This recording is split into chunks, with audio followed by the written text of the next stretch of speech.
The hour of convening having arrived, all members of the House will please report to the floor and take your seats. All members of this House will please report to the floor and take your seats. The clerk will ring the bell.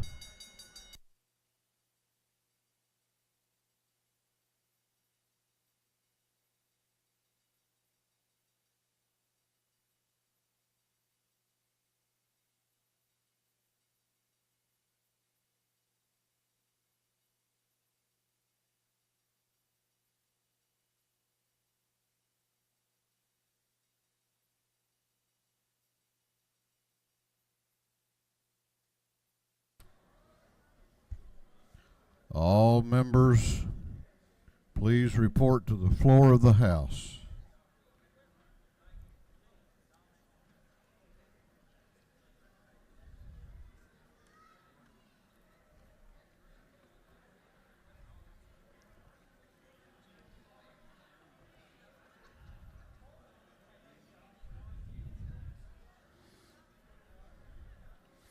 We are going to have the morning roll call. All members present will please vote green to signify their presence in the chamber, and the clerk will unlock the machines.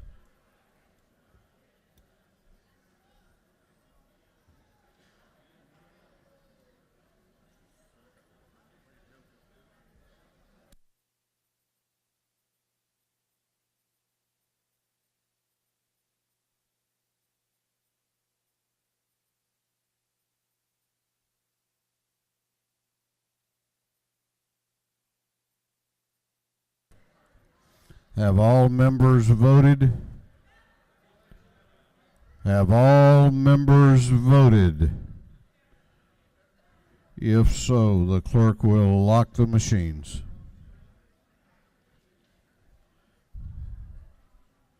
Doorkeepers will please close the doors and keep them closed.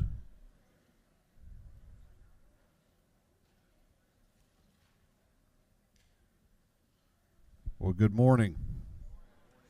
Hope all of you had a great weekend and a great St. Patrick's Day. Before we introduce our chaplain today, the chair wanted to ask if you would to please remember one of our colleagues as we go through the devotion today. Representative Mickey Stevens had some very serious surgery on Friday, and talked with his wife over the weekend, and he's doing about as well as he can. But let's please remember he and his family in our prayers today, Representative Stevens. We will begin our day with scripture reading and prayer by the chaplain, after which we will pledge allegiance to the flag of our country. Our chaplain this morning will be introduced by the gentleman from the 30th House District, Representative Emery Donahue. Representative Donahue.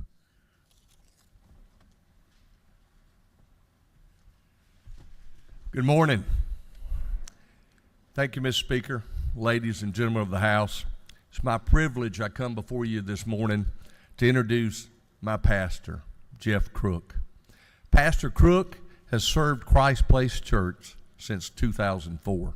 He is one of the premier preachers of the Georgia Baptist Convention, who skillfully and passionately proclaims the unsearchable riches of Christ every time he speaks.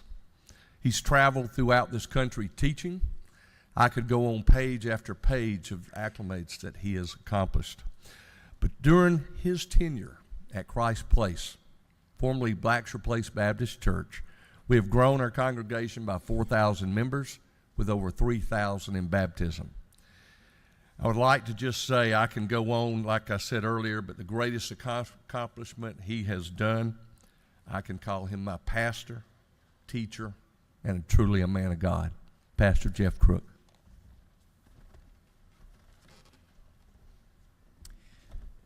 Well, good morning. It's an honor to be here. Thank you for this privilege. I want to speak just a few moments on an important subject that should be a virtue in everyone's life today, and that is humility. One of my mentors said to me years ago, "Be humble or you'll stumble."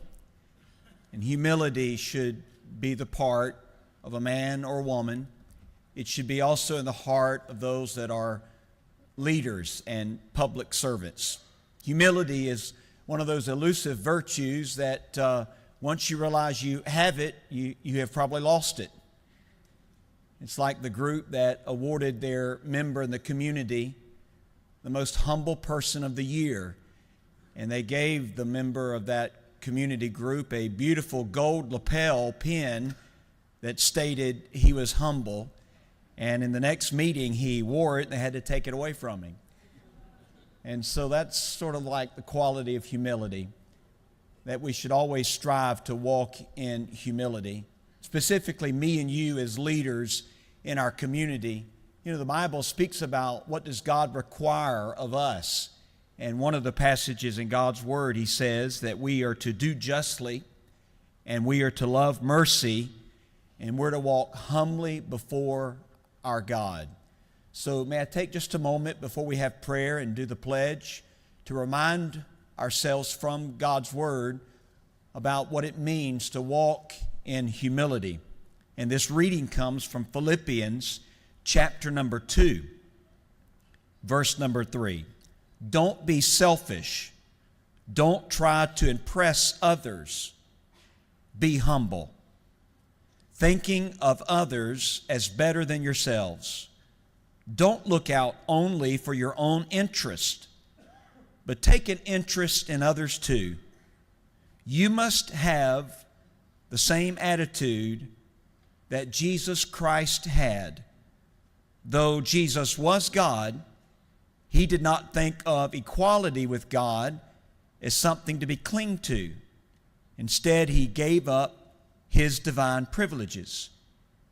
He took the humble position of a servant and was born as a human being.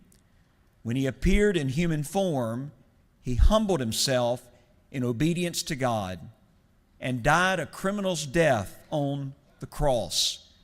Therefore, God elevated Him to the place of highest honor and gave Him the name above all other names, that at the name of Jesus every knee should bow in heaven and on earth and under the earth, and every tongue declare that Jesus Christ is Lord, to the glory of the Father. Our world today is so wrapped up in self-centeredness, me first. But you will be an effective husband, wife. You will be an effective leader in our state if you remind yourself each day, it's not about me. It's not about me. Say those words every morning when you begin. You will serve your mate in a better way. You'll be a better parent to your children. And you will serve our state well when you keep reminding yourself that you are a humble servant of God and those that you serve. And God honors this humility. The Bible also says in the book of Peter, and all of you must put on the apron of humility to serve one another. For the Scripture says, God resists the proud, but He gives favor to the humble. And so when we are humble, when we humble ourselves before God, and we are humble in our role as servant leaders, we are being Christ-like. We're being like our greatest example, Jesus Christ, who lived a life of humility. But also, we are inviting the grace and favor of God on our lives. Our nation needs God's favor. I like to call the favor of God the smile of God. And we want the smile of God on this session today. And we want God's smile on our state of Georgia. And we want God's smile on our nation. And so the smile of God, the favor of God comes when men and women embrace humility and walk in humility and say each day, it's not about me. I'm to live my life to bring honor and glory to God and to serve others. Would you join me as we pray now? God, how grateful we are for a brand new day, a brand new week. We thank you that we could see this day welcome us with beautiful sunshine outside. We're thankful for the men and women in this chamber. Thank you, God, for this call on their life to serve our state. And I pray for them. I pray for Speaker Rollerson and every member of this House that they would have the wisdom of God, and also they would serve with the humility that you teach us in your word. May we walk in humility. You say that humility always comes before honor. And so we want to live honorable lives, and the steps that we take to be humble servants. That's what invites honor and blessing on our life. We do pause to pray for Representative Stevenson today. We pray for his health and for his recovery in the recent surgery, and give grace to his family. We thank you that in this chamber we love one another, and may there be a spirit of unity and cooperation, as it is evident that we have heard we need to pray for this distinguished member. And so we give you this day. We want to praise you and honor you and serve you and walk in humility. And this we pray in the name of Jesus Christ. Amen. Would you join me as we give allegiance to the flag? I pledge allegiance to the flag of the United States of America and to the republic for which it stands, one nation under God, indivisible, with liberty and justice for all.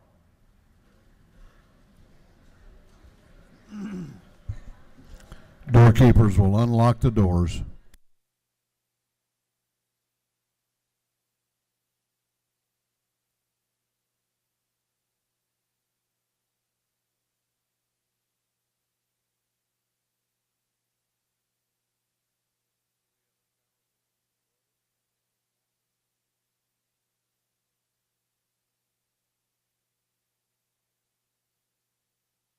Chair recognizes Chairman Darlene Taylor, the Chair of the Committee on Information and Audits. Mr. Speaker, your Committee on Information and Audits have read the proceedings of the previous legislative day and found them to be correct. Chairman Taylor, the Chair of the Committee on Information and Audits, reports that the journal of the previous legislative day has been read and found to be correct. Is there any objection to the confirmation of the journal? The chair hears none, and the journal is confirmed. The clerk will read the resolution establishing the order of business for the day. Mr. Burns, on our 59th, moves following be established as the order of business during the first part of the period. Unanimous consents. Introduction of bills and resolutions. First reading and reference of House bills and resolutions. Second reading of bills and resolutions. Reports of standing committees. Third reading and passage of uncontested local bills and resolutions. First reading and reference of Senate bills and resolutions. Morning orders. Is there any objection to the adoption of the resolution establishing the order of business for the day? The chair hears none, and the resolution is adopted. First reading of bills and resolutions. The clerk will read. House Bill 620 by Representative Cannon, the 58th, Scott of the 76th, Thomas the 56th, Stevenson the 90th, Henson of the 86th. Bill being titled an act to amend Article 1 of Chapter 18 and Title 45, the official code of Georgia annotated relating to state employees' health insurance. Insurance. House Bill 621 by Representative Frazier, 126th, Clark of the 98th, Scott of the 76th, Glant of the 75th, Williams of the 168th, and others. Bill being titled an act to amend Chapter 4, Title 1 of the official code of Georgia annotated relating to general provisions regarding holidays and observances. Defense and Veterans Affairs. House Bill 622 by Representative Williams of the 145th and Rhodes of the 120th. Bill being titled an act to amend an act providing for the membership of the Sinclair Water Authority. Intergovernmental Coordination. House Bill 623 by Representative Pullen of the 131st. Bill being titled an act to create the Joint Board of Elections and Registration of Pike County. Intergovernmental Coordination. House Bill 624 by Representative Davis of the 87th. Bill being titled an act to amend Code Section 35.3.37 of the official code of Georgia annotated relating to review of individuals' criminal history. Judiciary Non-Civil. House Bill 625 by Representative Smith of the 70th, Trammell, the 132nd, Stover, the 71st. Bill be titled an act to authorize the governing authority of Coweta County to levy an excise tax. Intergovernmental coordination. House Bill 626 by Representative Smith of the 70th, Trammell, the 132nd, Stover, the 71st. Bill be titled an act to authorize the governing authority of the city of Newnan to levy an excise tax. Intergovernmental coordination. House Bill 627 by Representative Schofield, the 60th, Buckner of the 137th, Hughley of the 136th, Holcomb of the 81st, Thomas the 39th, and others. Bill be titled an act to amend Chapter 4, Title 28 of the Official Code of Georgia Annotated relating to legislative services generally. State properties. House Bill 628 by Representative Cantrell of the 22nd, Green of the 151st, Smith of the 70th, Jones of the 167th, Caldwell of the 20th, and others. Bill be titled an act to amend Chapter 1 of Title 50 of the Official Code of Georgia Annotated relating to general provisions relative to state government. State planning and community affairs. House Bill 629 by Representative Holcomb of the 81st. Bill being titled an act to amend Chapter 34, Title 43 of the Official Code of Georgia Annotated relating to physicians, assistants, and others. Health and Human Services.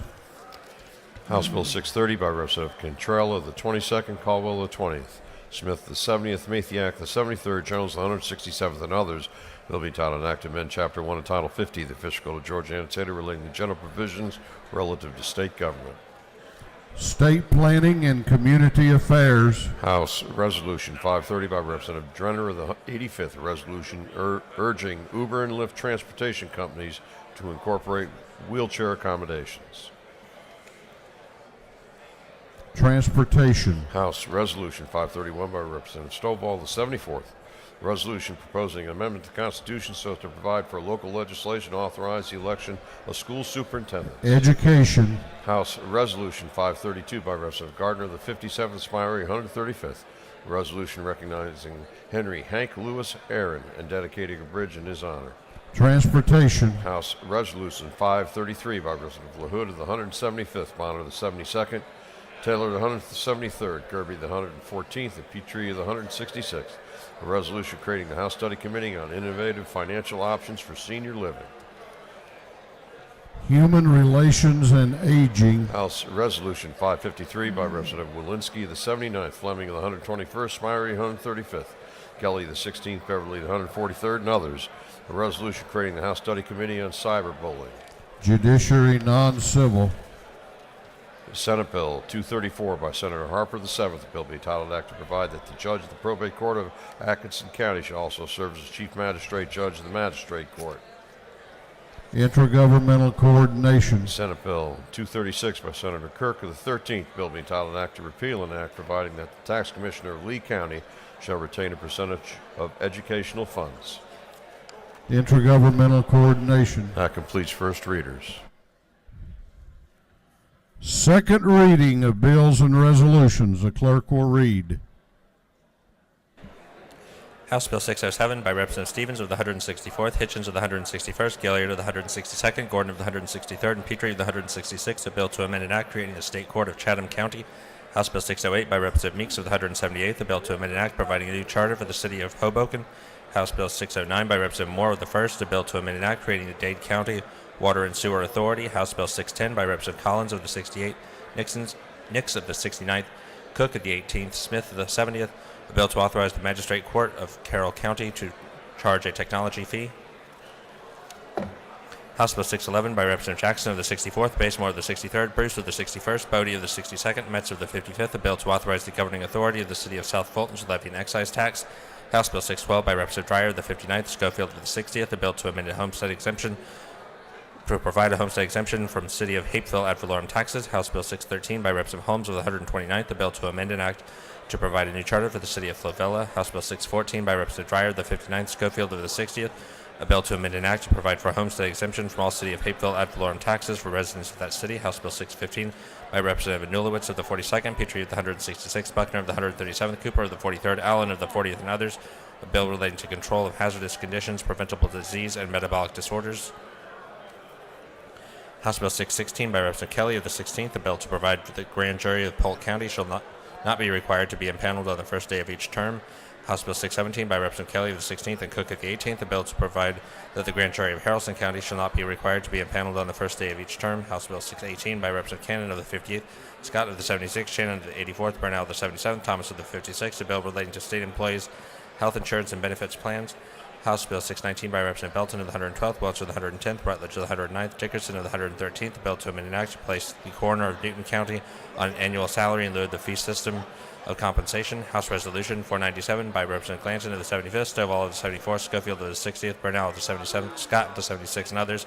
Resolution recognizing Miss Sparkle K. Adams and dedicating a bridge in her honor. House Resolution 498 by Representative Cannon of the 58th, Scott of the 76th, Shannon of the 84th, Stevenson of the 90th, Henson of the 86th, and others. Resolution creating a House Study Committee through second readers.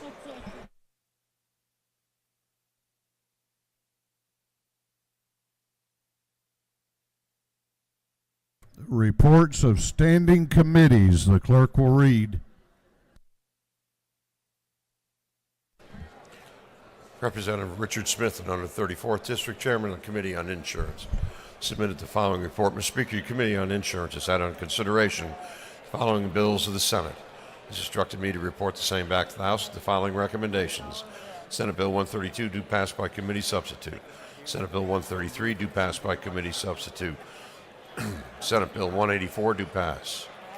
Respectfully submitted, Representative Richard Smith, the 134th District Chairman.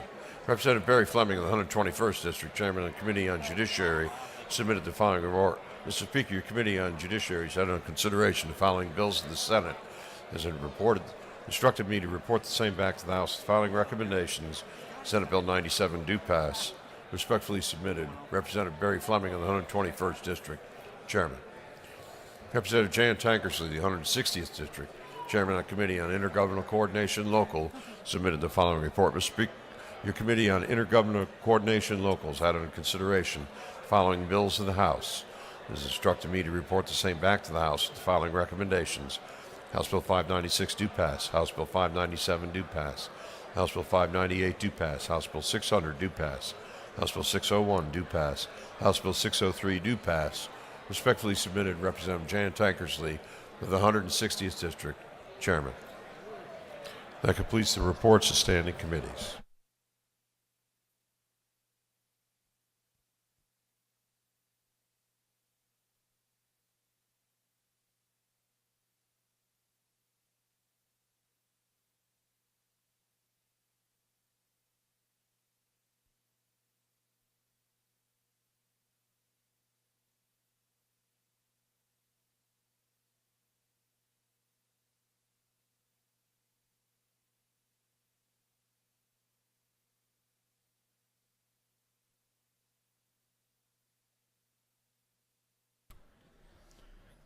We're going on now to the local calendar.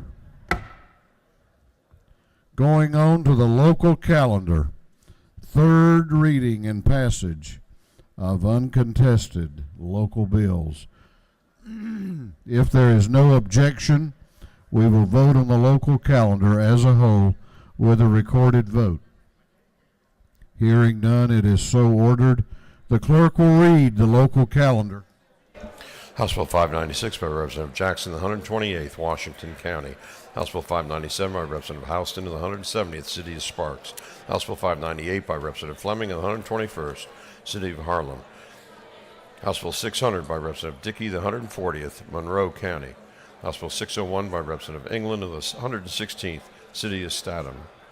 House Bill 603 by Representative Dempsey, the 13th, Floyd County.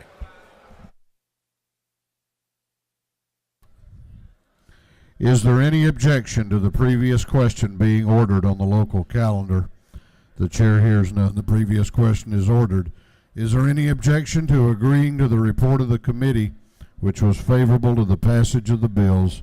The chair hears none. The report of the committee is agreed to. Shall these bills now pass? All those in favor of the passage of the bills on the local calendar will vote aye. Those opposed will vote no, and the clerk will unlock the machines.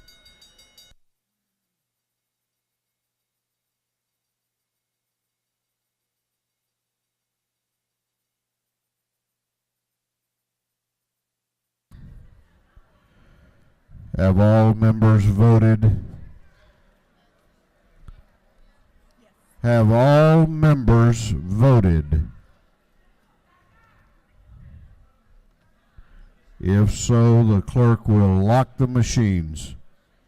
On the passage of the bills on the local calendar, the ayes are 157.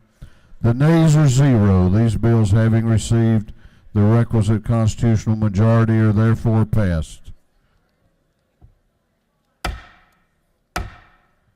All right. Got a lot of action, a lot of noise, a lot of movement. I hope that means there's a lot of work getting done. But I have my doubts. We're going on now to morning orders. If you need to move about and have an important meeting,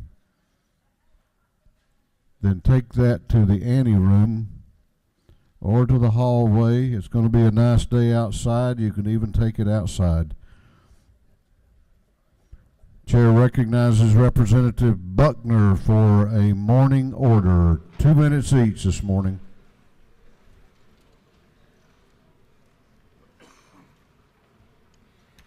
Thank you, Mr. Speaker. Ladies and gentlemen, I wanted to share with you something that happened last week. There is a group that was formed in 2002 called the Georgia Water Coalition, and it's a coalition of over 250 groups. And their mission is to protect and care for Georgia's surface water and groundwater resources. And they had an event Thursday night where they honored 13 people. And one of the people that they recognized and honored is one of our own. And many times when people are recognized for the work we do here in the House, nobody knows about it. And I thought you might want to know about this one. But the person that they honored was honored for protecting Georgia's waterways from proposed pipelines, for emergency response processes, and for preserving all of Georgia's resources with the passage of the Georgia Outdoor Stewardship Act. That person that was honored is busy talking now, but I thought you might want to congratulate him as the day goes on, because it was Majority Leader John Burns, who was the only legislator recognized Thursday night at the Georgia Water Coalition's celebration of the Clean 13. Thank you, Mr. Speaker. Chair recognizes Representative Hutchinson for a morning order.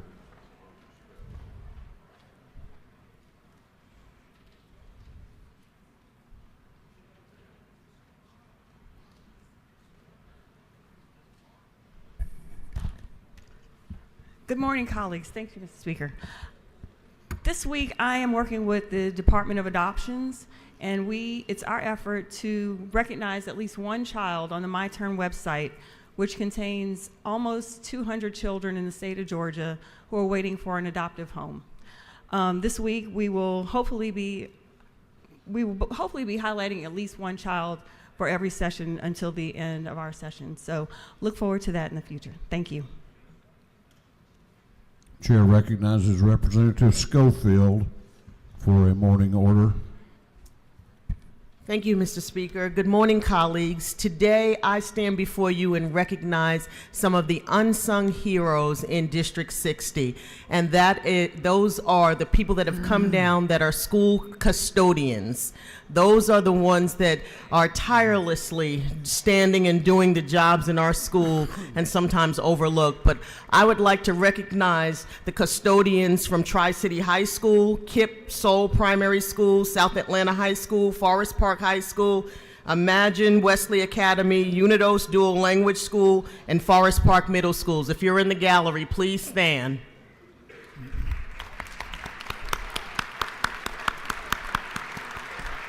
Thank you, Mr. Speaker. Chair recognizes Representative Jasmine Clark for a morning order. Thank you, Mr. Speaker. Good morning, colleagues. This morning, I would like to honor the life and legacy of the City of Lilburn's first woman mayor, the late Mayor Diana Preston. Mayor Preston was committed to service And prior to serving as mayor, Mrs. Preston spent 30 years working in the Gwinnett County Public Schools as a teacher and administrator. And she served on the Lilburn City Council for 22 years. She also served as the president of the Gwinnett Municipal Association and served on the Gwinnett Clean and Beautiful Board of Directors. She also helped to create Lilburn's beautiful Camp Creek Greenway Trail that runs through the city of Lilburn Park, and helped establish the Lilburn Community Improvement District. Mayor Preston passed away on November 5th, 2018. We ask that you observe a moment of silence to honor her life and legacy. Thank you.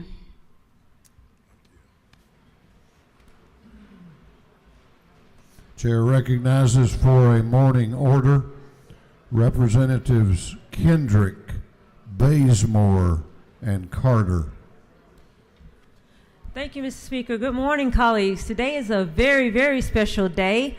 This is Georgia Small Business Week Day at the Capitol. Many of you know this is the week set aside in Georgia to honor the thousands of small businesses that power the economy of Georgia. And I just wanted to give you a few small business facts. There's almost 800,000 registered businesses in Georgia. 99.7% of them have fewer than 500 employees. Georgia ranks number 2 in the U.S. for most startups by women. Georgia ranks number 3 overall in the U.S. for the best state to start a business. And Georgia Tech and University of Georgia rank in the top 25 public colleges in the United States. Additionally, Atlanta is named the 3rd in top city for in the U.S. for startups. Atlanta ranks among America's Tech 25 American regions deemed the best in tech. Atlanta ranks number 6 in the U.S. as a top city for innovation. And Decatur, where I grew up, is number 11 for best cities for entrepreneurs. And Atlanta's women's-owned businesses grew 3rd fastest in the U.S. from 2007 to 2012. Good morning. Colleagues, please help us recognize those small business owners that came today that were able to stay with us. Please stand and be recognized.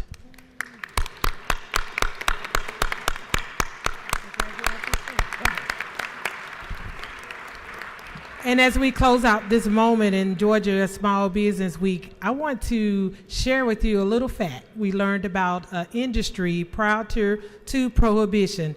Georgia was the leader in the wine industry, and I think this is a great opportunity for us to reinvest in the Georgia wine industry. Speaker, we yield the well. Chair recognizes Representative Stovall for a morning order.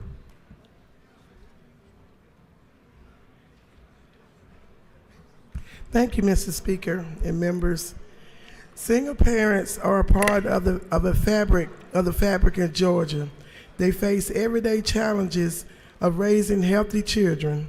There are 28 male and female single parents who will be honored on Thursday and Friday of this week, representing 15 cities across the state. On Thursday, they will be here at 9 a.m., and we will have a guest speaker, Marcus Boyd, who's an autism activist and a music producer. On Friday, we will culminate everything with the awards dinner at 7 p.m., and our 2 keynote speakers will be DeKalb County Superior Clerk Deborah DeBerry and Christopher Massey, an Emmy Award-winning actor and producer. Thank you, Mr. Speaker. Chair recognizes for a morning order Representatives Dukes, Hobson, Derrick Jackson, Mitchell, and Prince.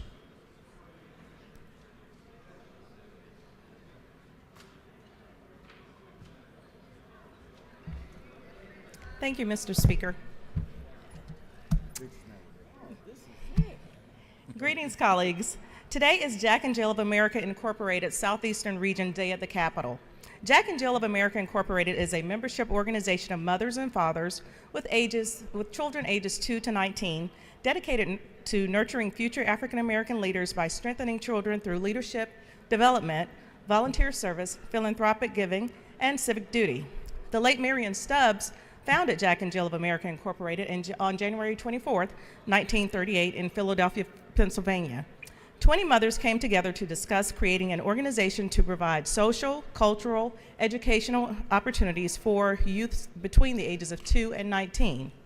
Today, Jack and Jill boast more than 245 chapters nationwide, representing more than 40,000 member families. Through lobbying, educational programming, dissemination of educational material, and the organization of community and charitable events, Jack and Jill has promoted the public awareness and interest of children, including child development, child growth, child quality of life, child care, and the promotion of children's rights. The Southeastern region is currently led by our regional leadership team members, which includes National Editor Gina Williams Jackson, Regional Director Cornisha Brown, Regional Treasurer Rebecca Young, Regional Secretary Nair Parson Hudson, Regional Member at Large Latricia Jordan, and I currently serve as the National Legislative Chair, and Nora Polk serves as my co-chair. Colleagues, please stand with me and welcome the children and parents of Jack and Jill of America Incorporated visiting with us today. Please stand. Please stand.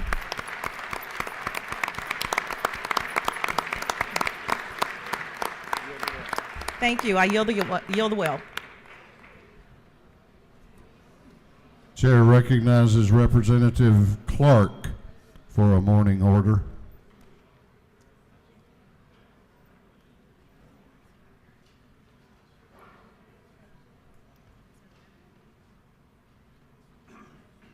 Representative Clark, do you wish to be heard?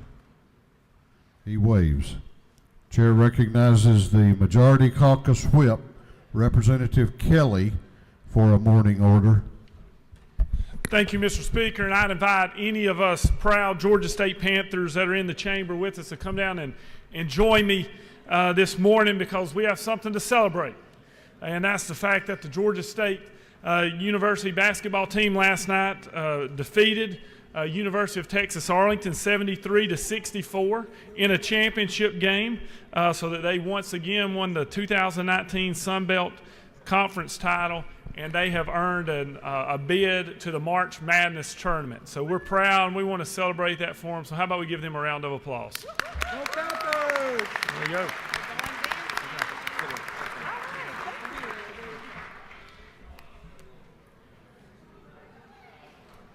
Chair recognizes Representative Sheila Jones to introduce the Doctor of the Day.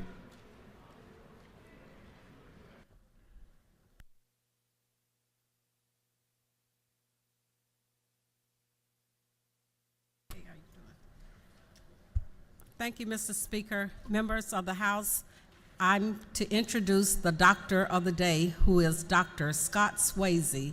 He is the president of Pinnacle Orthopedics, which he joined in 1992. He specializes in general orthopedics, total joint replacement, and sports medicine. Dr. Swayze received his BS in biomedical engineering from Vanderbilt University and his medical degree from University of Mississippi. His general surgery internship and orthopedic surgery residency were both completed at Emory University, affiliated hospitals. He is also a member of Wellstar Board of Trustees. Dr. Swayze.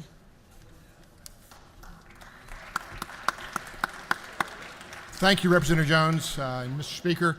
It's an honor to be here today. We thank you for, as a doctor and as a patient, as a board member in a hospital, thank you for all you do and all you wrestle with to bring health care the best it can be to Georgians. Thank you.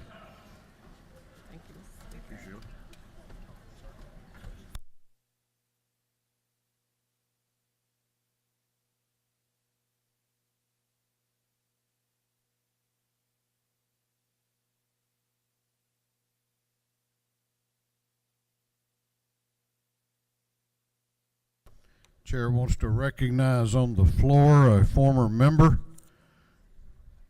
I understand, though, he did not bring McDonald's with him today, and I told him he couldn't come back unless he did, but please make welcome former State Representative John Pizol.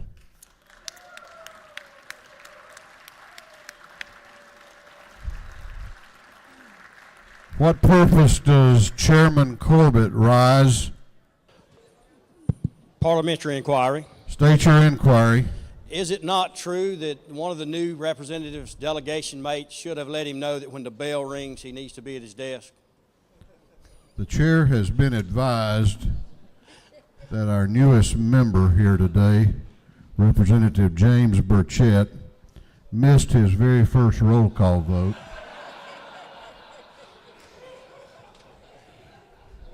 Not a very auspicious beginning for the people that sent him up here, but would y'all work with him over there a little bit and let him know what it means when the bell goes off and the machine is unlocked and that kind of thing?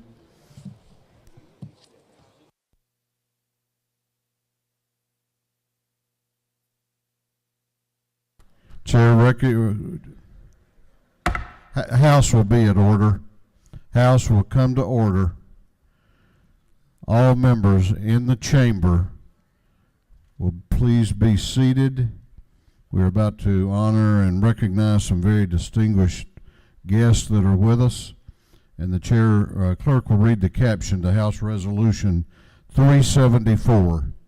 House Resolution 374 by Representative Lopez Romero, the 99th. A resolution recognizing and commending Juan R. Ramirez Hernandez for his outstanding career as a composer, violinist, conductor, and community service advocate, and for other purposes. Chair recognizes Representative Lopez Romero for an invite resolution. Thank you, Mr. Speaker, and thank you everyone present in the gallery and members. Thank you for your attention. I am delighted to introduce Maestro Juan Ramirez Hernandez. He's a central figure in the Atlanta musical community, where he has spent decades as conductor, including for the Atlanta Symphony Orchestra, and he started his music education in Mexico, where he later moved on to the United States to study with Joseph Silberstein with the New England Conservatory. Without further ado, I'd like to have Maestro Ramirez give us a couple of words. Thank you. Thank you very much. Good morning, members of the Georgia House of Representatives and Speaker Roston. Thank you for giving me the opportunity to share my personal perspective about the importance of the arts to enrich the lives of our young generations in Georgia public schools. In 1965, our 36th President of the United States, Lyndon B. Johnson, set up National Endowment for the Humanities and the National Endowment for the Arts to support academic subjects such as literature, history, law, and the arts as music, painting, and sculpture. My first experience performing in public schools was in Kansas in 1966, the year I left Mexico to continue my musical studies in the U.S.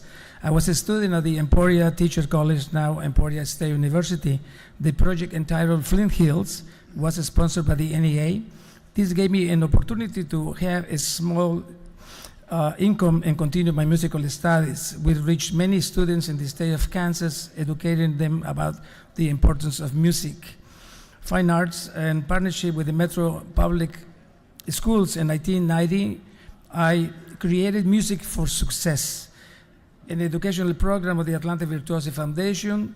The program encourages and supports artistic creativity by fostering an appreciation and understanding of instrumental music. Young elementary and middle school children of many backgrounds receive instrumental and orchestral training for professional musicians, thereby enhancing and building upon the training offered in their individual schools. Music makes a positive contribution to children's academic achievement, confidence, analytical ability, interpersonal skills, and creative potential. Music is a universal nonverbal language, has the ability to cross all boundaries, whether imposed by economic condition, ethnic or social background, or disability. Teaching music to young children ensures the preservation of an important cultural legacy in our community. Music makes an important difference affecting children's life and the quality of their future involvement in society. Many scientific Studies reveal that there is a connection between learning in the arts and cognitive and language development.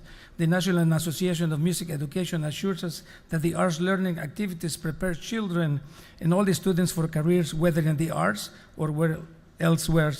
Music talent can be nurtured in young artists of the future, and non-artists will apply skills acquired through arts education, such as self-critical analysis, decision-making, problem-solving, teamwork, and communication skills. Music education prepares youth not only for life, but for a life enriched by the arts. It is imperative for every child in Georgia to have more accessibility to opportunities in music education with consistent and higher Georgia state funding to our public schools. Thank you very much.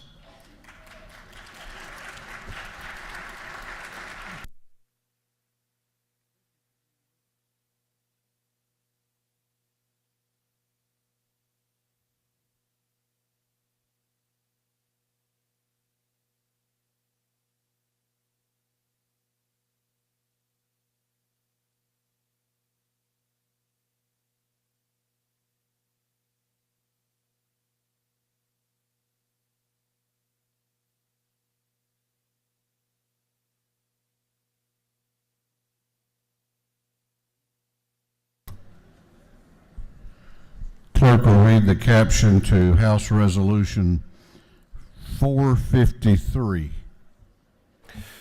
House Resolution 453 by Representative Reeves of the 34th, Cantrell of the 22nd, Dubnik of the 29th, Perkel of the 155th, Lumsden of the 12th, and others. A resolution recognizing and commending Dr. G.P. Bud Peterson upon his retirement as president of Georgia Tech and for other purposes. Chair recognizes Representative Reeves for an invite resolution. Thank you, Mr. Speaker. Members of the House, I haven't had nearly as much coffee as I had last week when I got up here, so just letting everybody know that. But 10 years, President Peterson has served as a president of Georgia Tech for the last 10 years. And if there's one word that really describes what has happened with every facet of Georgia Tech in the last 10 years, it's success. President Peterson has helped take Georgia Tech and what we do best, and that's technology, and he has met that with higher education in a way that I don't think that any other president of any technologically innovative school in the country has done. Georgia Tech's accomplishments over the last 10 years have been amazing.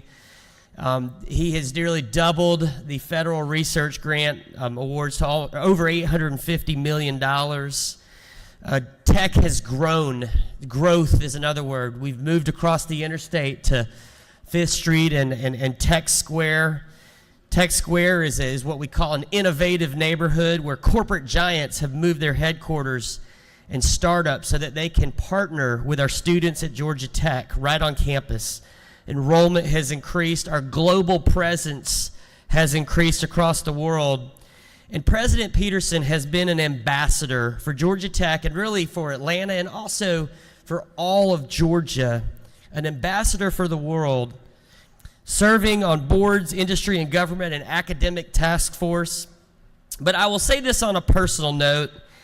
I have gotten to know President Peterson over the last several years, and I've spent a lot of time with him. And the thing that has always struck me the most about President Peterson is how much he cares about spending time with the students and getting to being a presence on campus that the students know. And his engagement with the Tech students, we're a pretty big school, relatively speaking, and his engagement with the students is like nothing I've ever seen. And it is something that has always made an impression on me. Val and Bud, we have really, really enjoyed having y'all. You have brought Georgia Tech to new highs. And everyone, as he retires, he's going to go back to his roots, and he's going to teach mechanical engineering, right? He's going to be teaching mechanical engineering at Georgia Tech. So we have big shoes to fill. But members of the House of Representatives, it's my honor to bring here a resolution to recognize President and Valerie Peterson.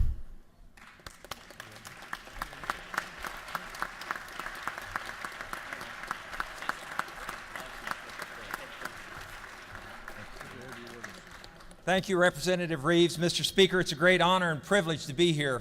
Serving as Georgia Tech's president for the past 10 years has been one of the highlights of my career, and Val and I are enormously proud and pleased to have been able to be here in Georgia and to work for the higher education system here.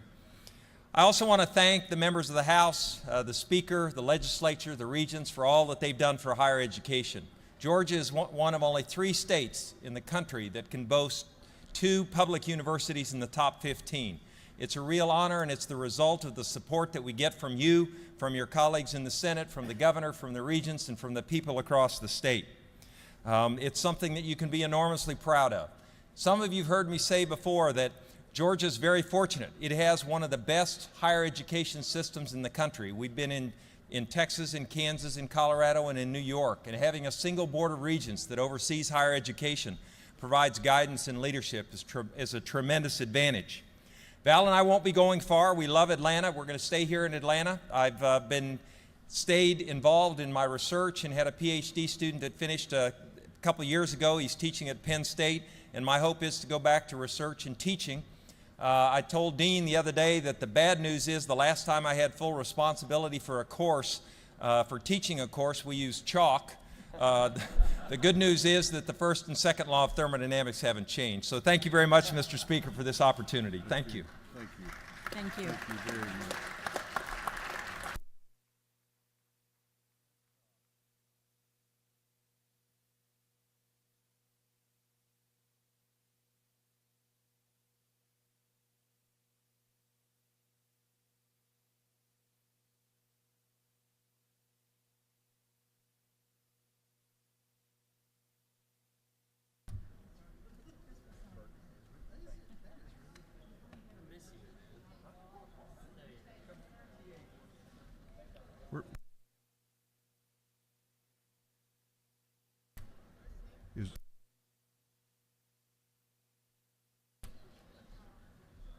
Clerk will read the caption to House Resolution 521. House Resolution 521 by Resident Bazemore, the 63rd, Kendrick, the 93rd, and Carter, the 92nd. A resolution recognizing and commending Shelley Butch Anthony III, and for other purposes. Chair recognizes Representative Bazemore for an invite resolution. Thank you, Mr. Speaker. Good morning, colleagues, once again. I just want you to give a warm welcome to the invitee this morning. He is the founder of This Is It barbecue and seafood restaurant, Shelley Anthony. He is a vital leader in the community and has a deep personal commitment to small business entrepreneurship. Please welcome him. I'm turning my time over to him so you can hear from him.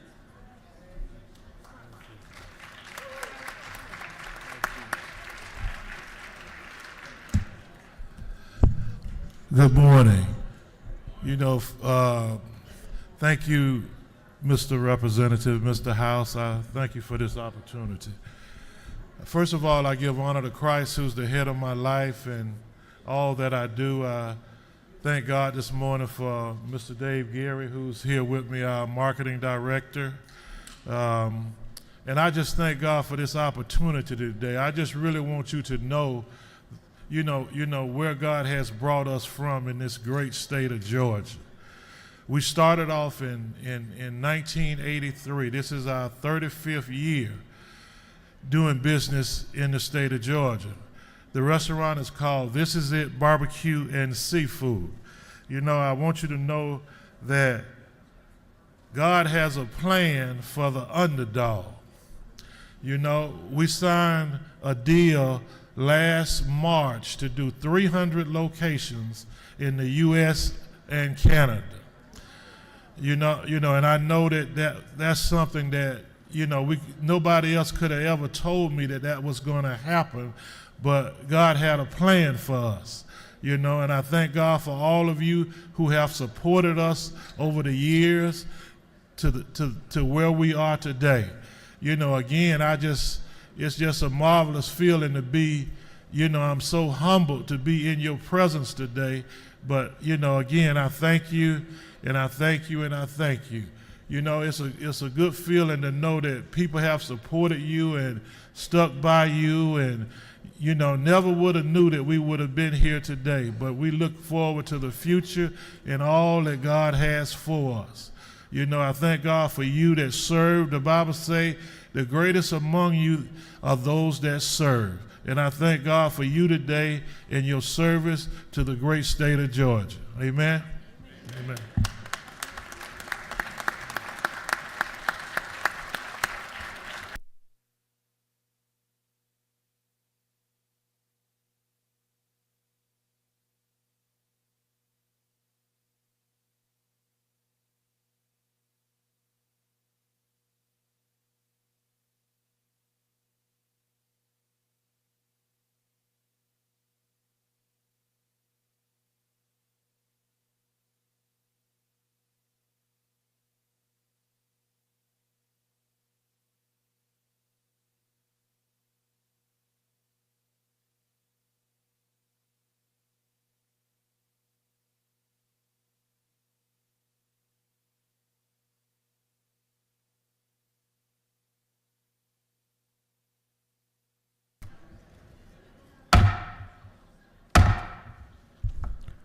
We are now going on to the rules calendar.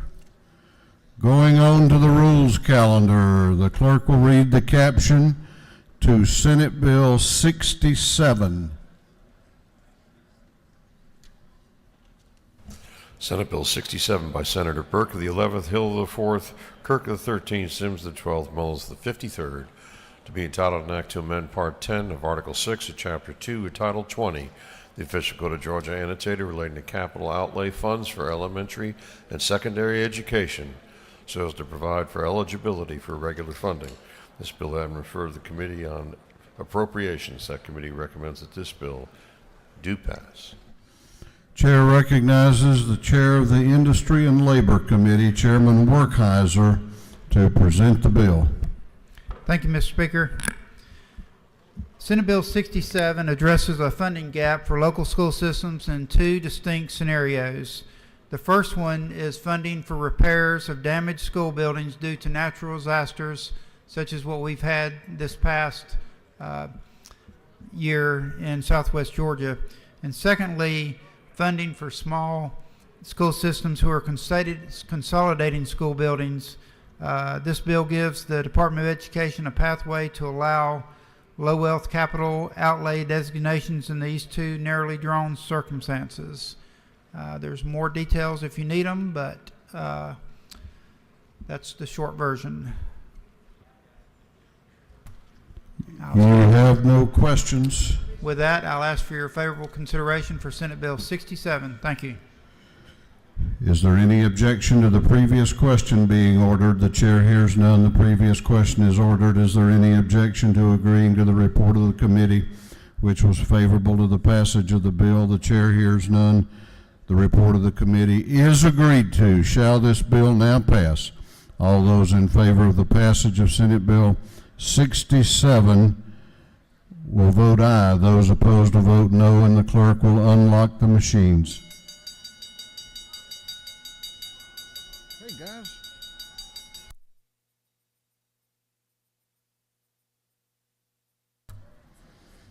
Have all members voted? Have all members voted? If so, the clerk will lock the machines on the passage of Senate Bill 67. The ayes are 162, the nays are 0. This bill, having received the requisite constitutional majority, is therefore passed. Clerk will read the caption to Senate Bill 154. Senate Bill 154 by Senator Gooch of the 51st, Ginn of the 47th, Robertson of the 29th, Walker of the 20th, Duger the 30th, and others to be entitled an act to amend Code Section 45-16-65, the official code of Georgia annotated, relating to the powers and duties of the Georgia Coroners Training Council. This bill having referred to the Committee on Government Affairs. That committee recommends that this bill do pass. Chair recognizes Representative Jay Collins to present the bill. Thank you, Mr. Speaker and colleagues in the House. I present to you today Senate Bill 154, which allows the Georgia Coroner's Training Council to review complaints from outside parties and make recommendations to the governor's office for the removal or suspension or sanctioning of a coroner who was found to be negligent in the operations of the office. It's a very simple bill, Mr. Speaker, and I'd ask for the favorable consideration of this body.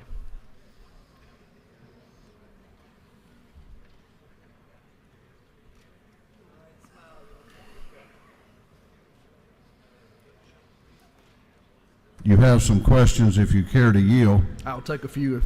Chair recognizes Representative Todd Jones to your left for a question. Does the gentleman yield? Yes, sir.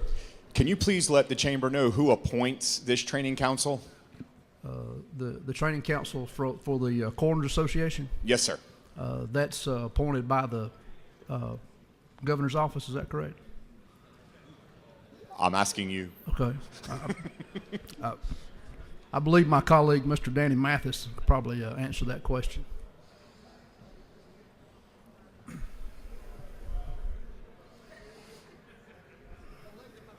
You have another question if you care to yield. Yeah. Okay. Yes. Chair recognizes Representative Alexander to your left for a question. Does the gentleman yield? Yes.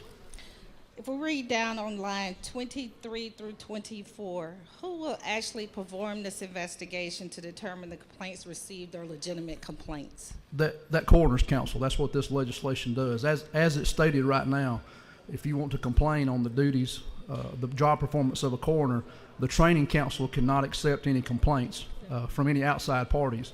This will allow that group of people, and that question that Representative Jones asked, those people are elected by the Coroners Association to serve in that council. So that group of peers will be reviewing those complaints that are brought to the council from constituents and members of the state that wish to complain on the coroners. Does the gentleman further yield? Yes, ma'am. So now we have, even though this is a local control for our citizens to vote our coroner in, we are now adding another layer so that this entity, the Georgia Coroners Training Council, will make a consideration on whether or not they terminate an elected official, which is a coroner. No, ma'am. They're not making that decision. They're going to review complaints that are brought forth against coroners, and if they review that group of peers will review those complaints, and if they rise to the level of something that needs to be addressed by the governor to remove someone or to sanction someone or to suspend someone, then they can make that recommendation. Does the gentleman further yield? Just let me finish that question there for you. I see that also as a way that you could help make the coroner's offices better. Maybe there is something that a coroner is doing that they may or may not realize that they should or should not be doing. This training council can then take those complaints, look at it, and they can make recommendations back to that coroner. But yes, I'll yield for another question. So at this point, you don't know whether or not you're saying they're going to actually go out and investigate to determine these complaints? If that's what the process is calling for, that legislation this legislation, as it's proposed, will allow that coroner's council to investigate complaints against coroners here in our state. Thank you.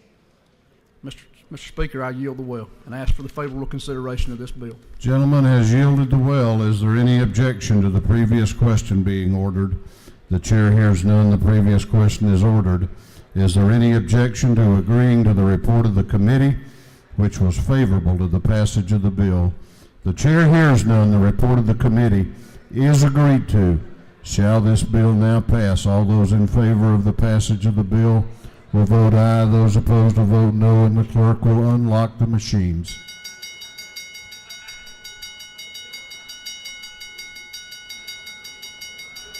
Josh.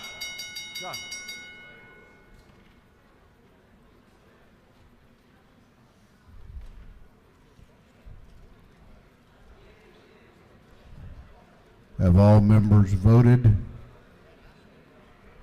Have all members voted? If so, the clerk will lock the machines on the passage of Senate Bill 154. The ayes are 130, the nays are 36.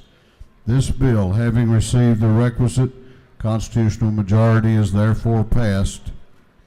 Clerk will read the caption to House Resolution 436. House Resolution 436 by Representative Gamble of the 15th, Scoggins the 14th, and Kelly the 16th. A resolution recognizing and commending Trevor Lawrence of Cartersville, Georgia, and for other purposes.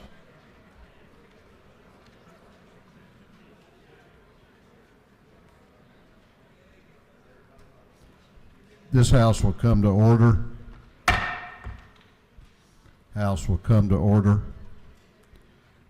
We have another invite resolution, a very special invite resolution. We honor all kinds of Georgians, including those who are great stars on the football field and leave and go to another state to play.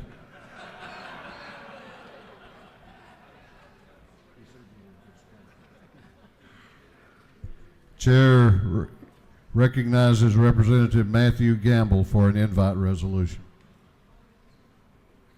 Well, thank you, Mr. Speaker, colleagues. It's an honor to be in front of you today to do what I love most, and that is to share and tell about my hometown, Cartersville, Georgia, just about 45 minutes northwest of where we're at today in northwest Georgia, up I-75. And so, as we all heard our preacher of the day say a minute ago about how being humble was an important trait that we all needed to aspire to and that we needed to walk humbly, we have someone before us today that has definitely done that the entire time that I've watched him in our community.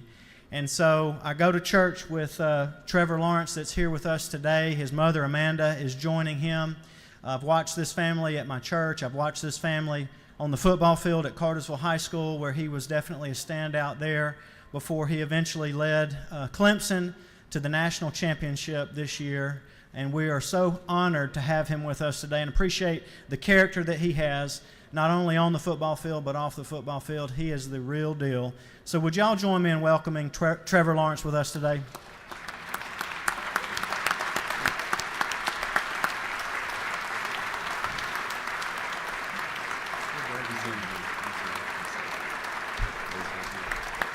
Good morning, y'all.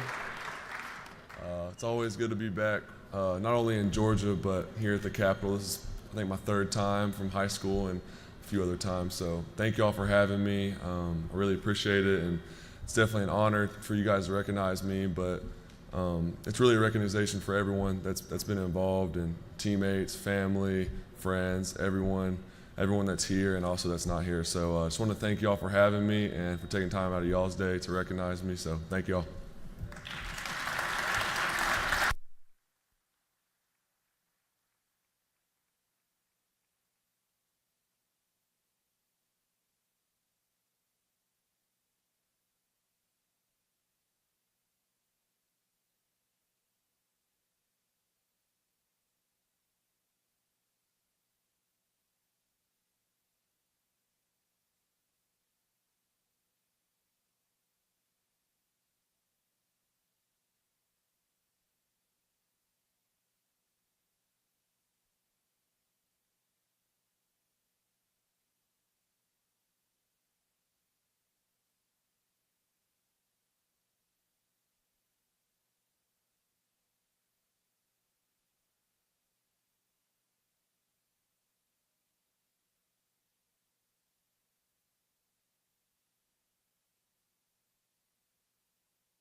Clerk will read the caption to House Bill 571. House Bill 571 by Representative Perkle, 155th, to be titled an act to provide that future elections for the office of Chief Judge of the Magistrate Court of Ben Hill County shall be nonpartisan elections. This bill has been referred to the Committee on Government Affairs. That committee recommends that this bill do pass. Chair recognizes Representative Perkle to present the bill. Thank you, Mr. Speaker. House Bill 571 is simple: to make nonpartisan the election of Magistrate Judge of Ben Hill County. Just a minute, Representative, you want to step out of the well? Yes, sir.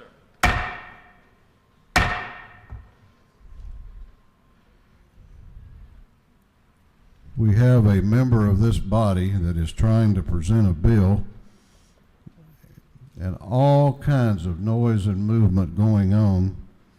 You know, it's almost like y'all think it's Friday or something. So we got a lot of bills to get through here, hoping we get through them before the lunch break, but if the members can't be heard, we might not. Gentlemen may proceed. Thank you, Mr. Speaker. House Bill 571 is to make nonpartisan the election of the Magistrate Judge of Ben Hill County.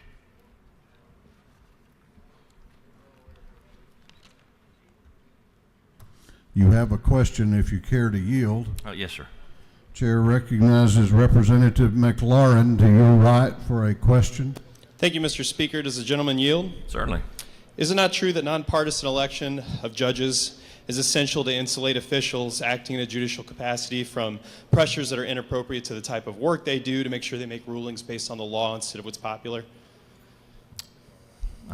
Yes, I would say so. Does the gentleman further yield? Certainly. Isn't it true that this principle doesn't vary depending on where you are in the state, and it's part of the reason why the power to change these rules is entrusted to the entire body, rather than allowing local delegations to make these rules based on the partisan breakdown of each county? I'm really not sure, but it sounded like you answered your own question. So. The gentleman yield for one final question. Okay. Thank you, sir. Is it not true that the most efficient and neutral way to give effect to this principle is to pass one bill that makes elections nonpartisan throughout the state for both probate and magistrate judges, rather than going jurisdiction by jurisdiction in a way that not so subtly protects one party's perceived partisan advantage? I don't have the answer to that one, but I think you probably do. Thank you. Do you further yield? No, sir. I'm going to step from the well right now, if that's okay, Mr. Speaker. Is there any objection to the previous question being ordered? The chair hears none. The previous question is ordered. Is there any objection to agreeing to the report of the committee, which was favorable to the passage of the bill? The chair hears none. The report of the committee is agreed to. Shall this bill now pass? All those in favor of the passage of House Bill 571 will vote aye. Those opposed will vote no, and the clerk will unlock the machines.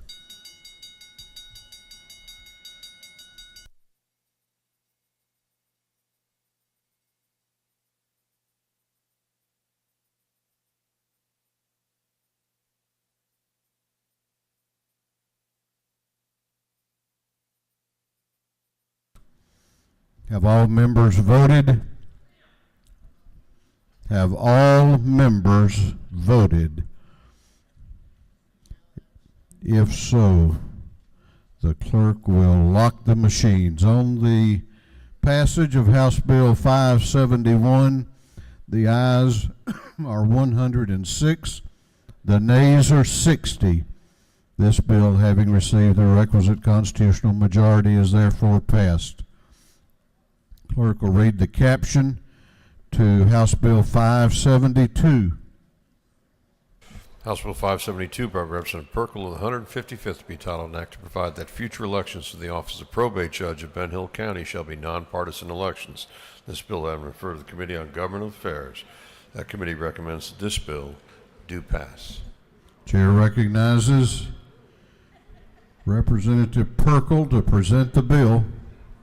Well, thank you, Mr. Speaker. House Bill 572 is pretty similar to the last one, except it makes nonpartisan the election of probate judge of Ben Hill County.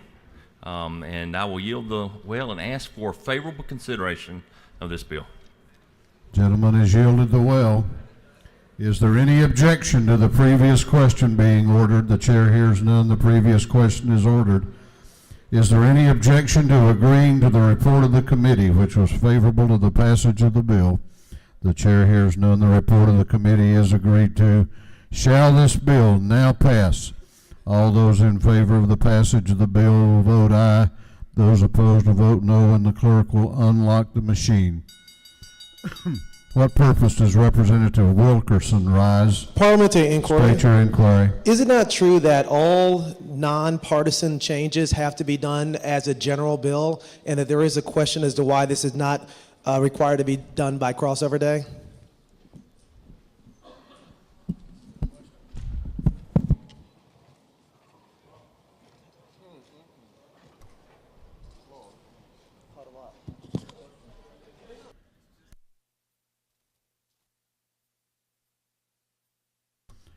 Okay, I'm advised that it is still considered to be a local bill which must be voted on by the entire body, and it would not be subject to the rules of crossover, which is a Senate rule, by the way. Have all members voted? Have all members voted? If so, the clerk will lock the machine on the passage of House Bill 572. The ayes are 104, the nays are 59. This bill, having received the requisite constitutional majority, is therefore passed. Clerk will read the caption to House Bill 595. House Bill 595 by Resident Parrish, 158, be titled an act to provide that future elections for the office of Judge of the Probate County Court of Jenkins County shall be nonpartisan elections. This bill has been referred to the Committee on Intergovernmental Coordination and Local. That committee recommends that this bill do pass. Chair recognizes Chairman Parrish to present the bill. Thank you, Mr. Speaker. Ladies and gentlemen of the House, House Bill 595 simply provides for a nonpartisan election for the probate judge of Jenkins County, and I would ask for your favorable consideration. Thank you. Gentleman has yielded the well. Is there any objection to the previous question being ordered? The chair hears none. The previous question is ordered. Is there any objection to agreeing to the report of the committee, which was favorable to the passage of the bill? The chair hears none. The report of the committee is agreed to. Shall this bill now pass? All those in favor of the passage of the bill will vote aye. Those opposed will vote no, and the clerk will unlock the machines.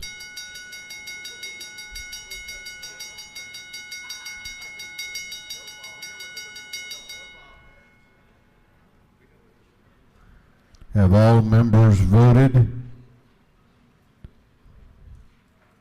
Have all members voted?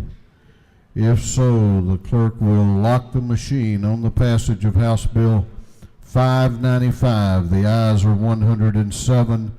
The nays are 57. This bill, having received the requisite constitutional majority, is therefore passed.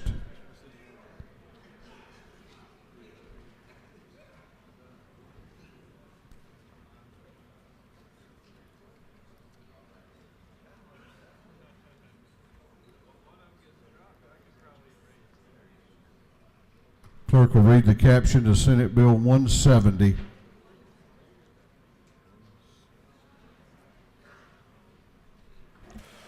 Senate Bill 170 by Senator Thompson the 14th, Dugan the 30th, Mellos the 53rd, and others, to be entitled an act to amend Article 1 of Chapter 3 of Title 50 of the Official Code of Georgia Annotated relating to state and other flags, so as to designate the honor and remember flag as the state's emblem of service and sacrifice to the members of the armed forces.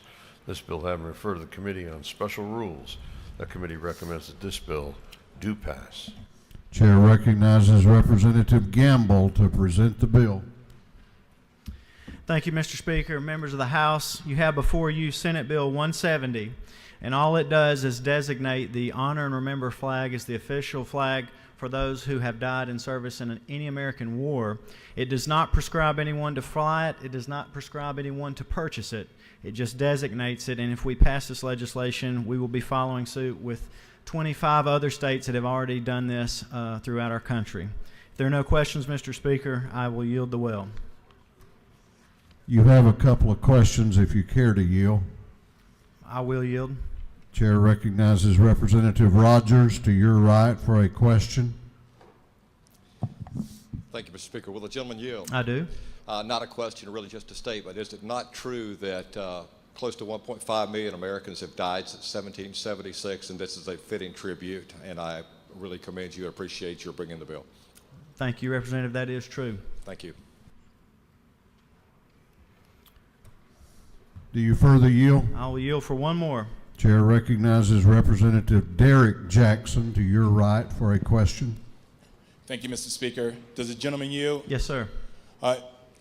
Can you expound what wars and what flags that Senate Bill 170 is referring to?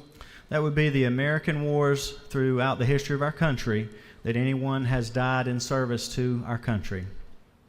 The U.S. wars. Thank you. You have no further questions. Thank you, Mr. Speaker. I yield the well. Is there any objection to the previous question being ordered? The chair hears none. The previous question is ordered. Is there any objection to agreeing to the report of the committee, which was favorable to the passage of the bill? The chair hears none. The report of the committee is agreed to. Shall this bill now pass? All those in favor of the passage of the bill will vote aye. Those opposed will vote no, and the clerk will unlock the machines.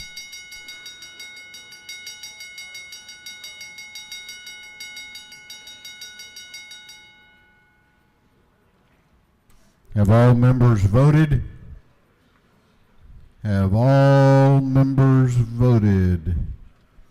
If so, the clerk will lock the machines. On the passage of Senate Bill 170, the ayes are 165, the nays are 0. This bill, having received the requisite constitutional majority, is therefore passed. Clerk will read the caption to Senate Bill 130. Senate Bill 130 by Senator Stone of the 23rd to be entitled an act to provide that future elections to the office of probate judge of Johnson County, who also serves as the chief magistrate of the Magistrate Court of Johnson County, shall be nonpartisan elections. This bill having referred to the Committee on Government Affairs, that committee recommends that this bill do pass. Chair recognizes Chairman Hatchett to present the bill. Thank you, Mr. Speaker. Colleagues, this is SB 130, which simply makes the office of probate judge, who also serves as the chief magistrate judge of Johnson County, nonpartisan. I'll ask for your favorable consideration. Yield the will. Gentleman has yielded the will. We have a member that wishes to be heard on the bill. Chair recognizes Representative Al Williams to speak to the bill. Thank you, Mr. Speaker. Ladies and gentlemen, the only reason I'm up here is because everybody left the well so quick, I couldn't get a question answered. So I had to come up here and expound on my feelings. First, I'm not a learned attorney, and I heard some very eloquent statements made a couple of times. But I do know this, that most of the times the judicial system's worked pretty well for over 100 years.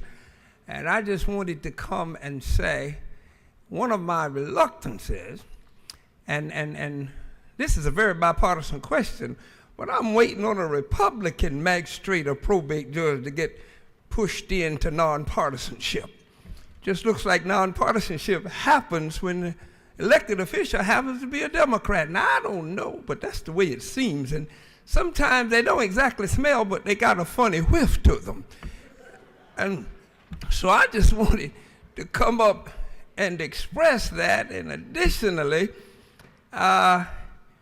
when we start talking about, and I remember when the judges were made nonpartisan, be very honest with you, it was a good idea, superior court judges, but I didn't see one bit of difference in the law being enacted. I didn't see any. It really didn't. And so I'm not dabbling in business that's been done, But I'm just saying what I'm saying. I wasn't sure when I walked up here, Mr. Chairman, good to see you too, whether I was for it or against it. And I'm still battling with this. I really am. I'm kind of like a few of my colleagues. When you get out the way, you don't know whether they for it or against it. Have to watch the board. But I'm going to give it some thought between here and the seat. And I sure hope it's going to do good in Johnson County, fine county. And so there should be, justice should rain down in that county from now on, because we finally straightened it out. And that, Mr. Speaker, forgive my rambling, just a few rambling thoughts. I'll yield the well. You have a question if you care to yield. I'm not making that up. Now, who is it from? Well, I'll yield. It's from the author of the bill. Can I take that yield back? Chair recognizes Chairman Hatchett for a question. Thank you, Mr. Speaker. Does the gentleman yield? Can you give me a minute? All the time you need. I yield. I appreciate your comments, and I know that the people of the fine county of Liberty would appreciate a positive vote like we will for those in Johnson County, and I appreciate your comments. You're right, because the fine people of Liberty County does not want somebody from another county dabbling in our local politics. So you won't hear many bills like this coming from the fine people of Liberty County that love the folk in Lawrence County and Johnson County.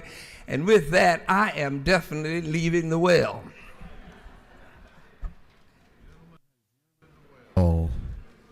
Is there any objection to the previous question being ordered? The chair hears none. The previous question is ordered. Is there any objection to agreeing to the report of the committee, which was favorable to the passage of the bill? The chair hears none. The report of the committee is agreed to. Shall this bill now pass? All those in favor of the passage of the bill will vote aye.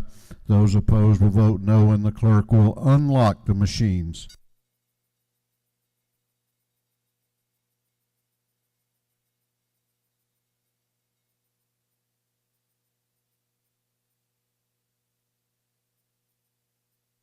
Have all members voted? Have all members voted? If so, the clerk will lock the machine. On the passage of Senate Bill 130, the ayes are 110, the nays are 59. This bill, having received the requisite constitutional majority, is therefore passed. Clerk will read the caption to Senate Bill 122.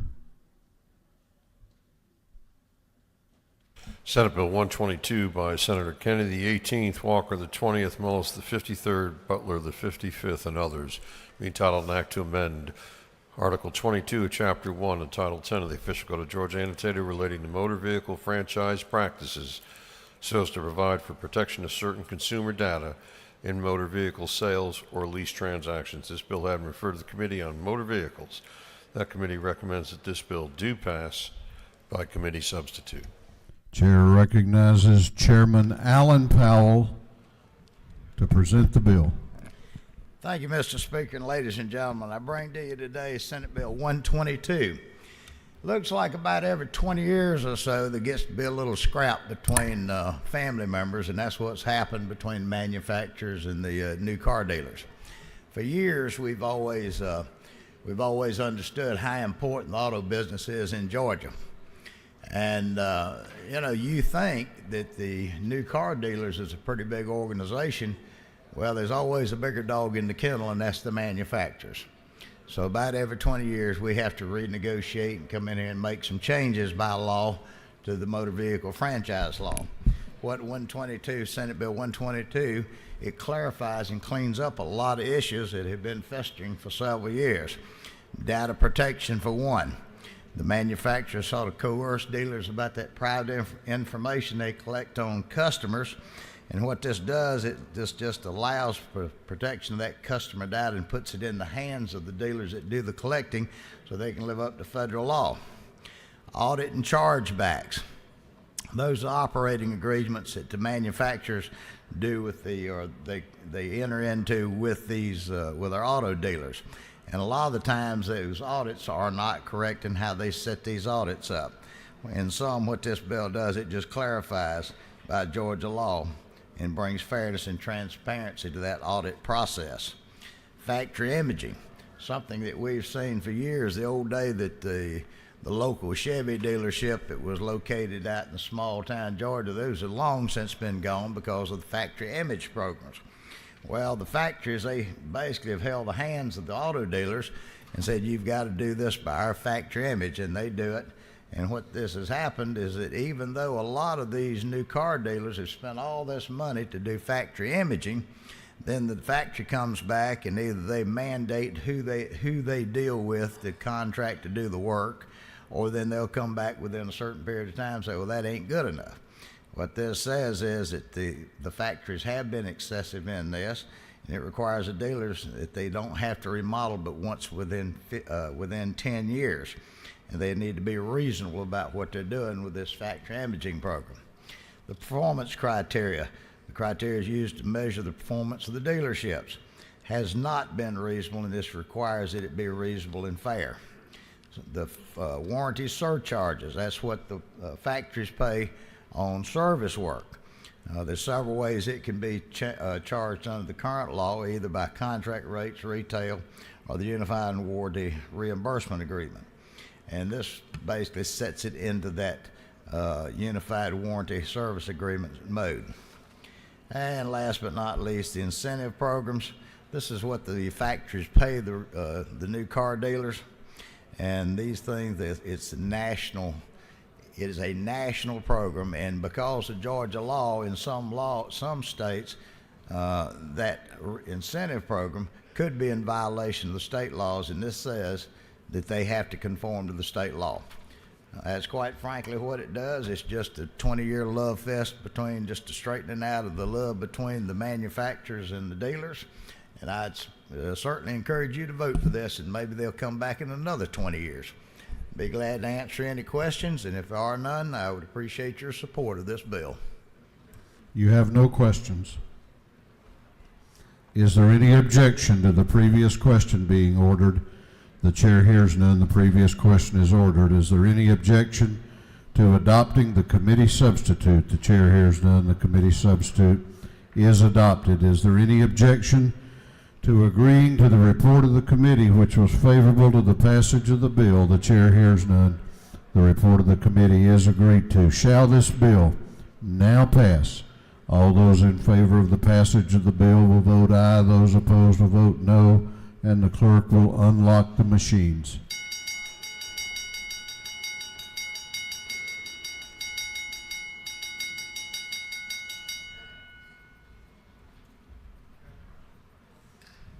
Have all members voted? Have all members voted? If so, the clerk will lock the machines on the passage of Senate Bill 122. The ayes are 158, the nays are 9. This bill, having received the requisite constitutional majority, is therefore passed.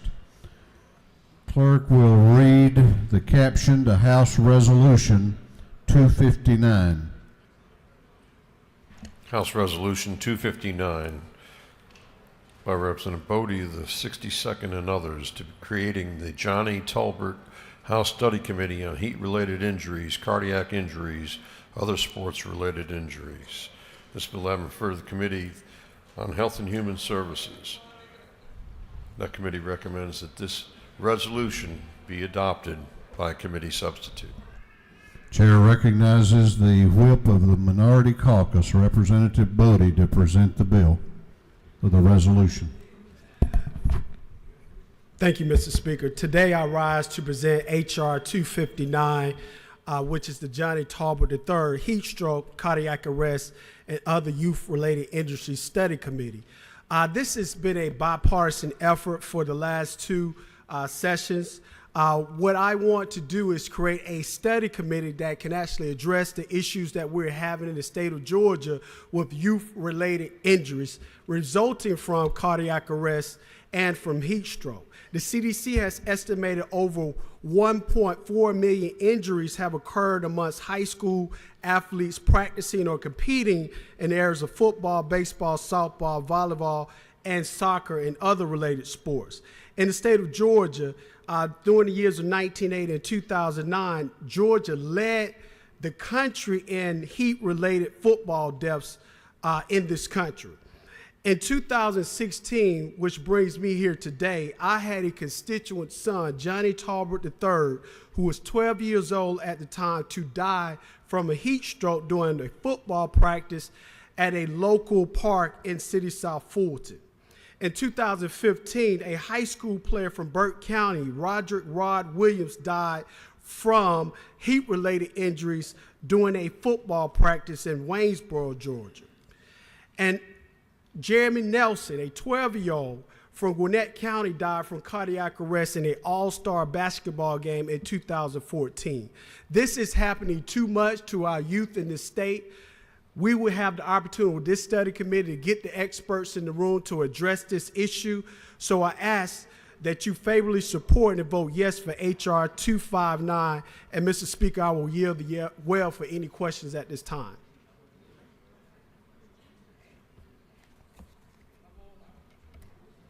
You have no questions.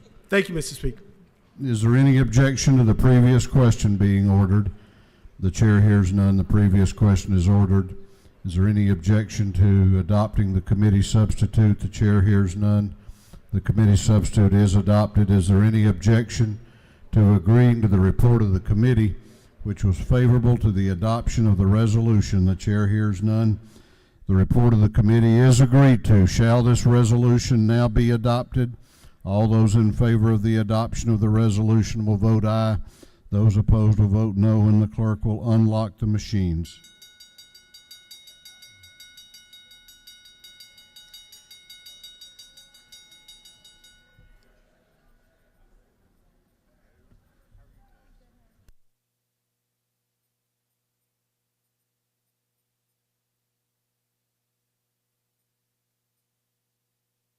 Have all members voted? Have all members voted? If so, the clerk will lock the machines on the adoption of House Resolution 259. The ayes are 165, the nays are 5. This resolution, having received the requisite constitutional majority, is therefore adopted.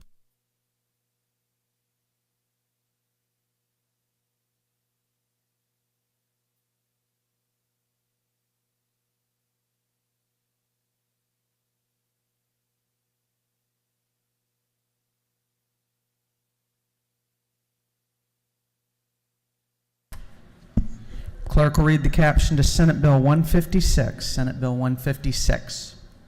Senate Bill 156 by Senator Martin of the 9th, being titled an act to amend Title 33 of the official code of Georgia entitled relating to insurance so as to provide for the division of a domestic insurer into 2 or more resulting domestic insurers.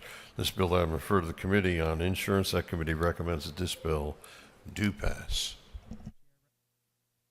Chair recognizes Chairman Taylor to present the bill. Thank you, Madam Speaker, members of the House. Today I bring you Senate Bill 156. That's the Insurance Corporate Division Bill. It's very, very similar to House Bill 368, which this House passed out. It's a consumer protection bill that allows Georgia domestic insurance carriers to divide into 1 or 2 or more entities. The commissioner still has all the same rules and regulations. They have to be equal and be able to stand viably as a financial institution. And it's a very good plan to allow our consumers to be protected. The only change in the bill is that there was a bill passed last year that required some policy notices to be in capital, which they meant for it to be just the title to be capital letters, not the whole notice. And that's what the bill does. There are no questions. Thank you. I ask for your favorable consideration of the bill. The lady has yielded the well. Is there any objection to the previous question being ordered? The chair hears none. The previous question is ordered. Is there any objection to agreeing to the report of the committee, which was favorable to the passage of the bill? The chair hears none. The report of the committee is agreed to. Shall this bill now pass? All in favor of the passage of the bill will vote yes. All those opposed will vote no. And the clerk will unlock the machine.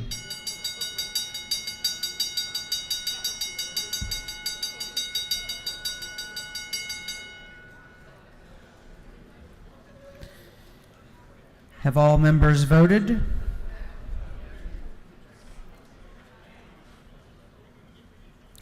Have all members voted? If so, the clerk will lock the machine. On the passage of the bill, the yeas were 169, the nays were 0. The bill, having received the requisite constitutional majority, is therefore passed.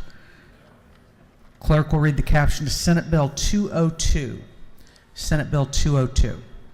Senate Bill 202 by Senator Ligon of the 3rd, Jones of the 25th, Hofstadter of the 52nd, Beach the 21st, and others.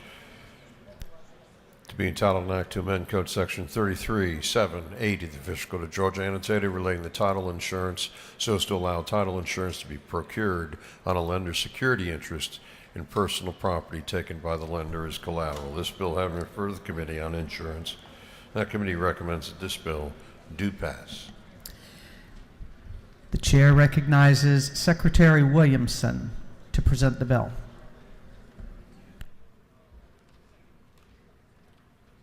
Thank you, Madam Speaker.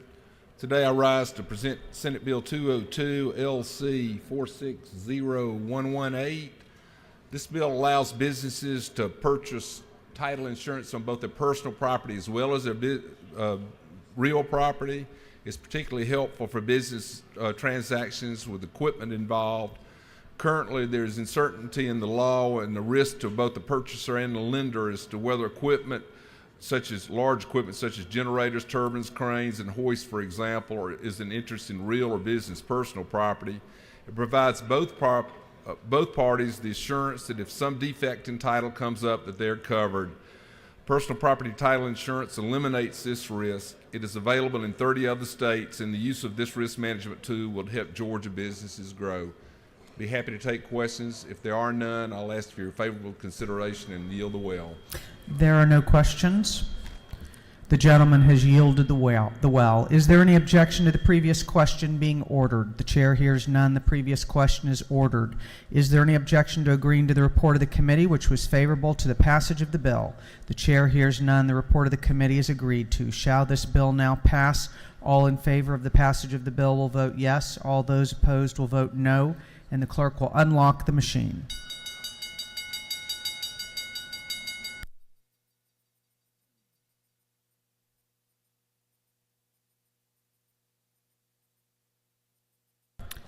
Have all members voted?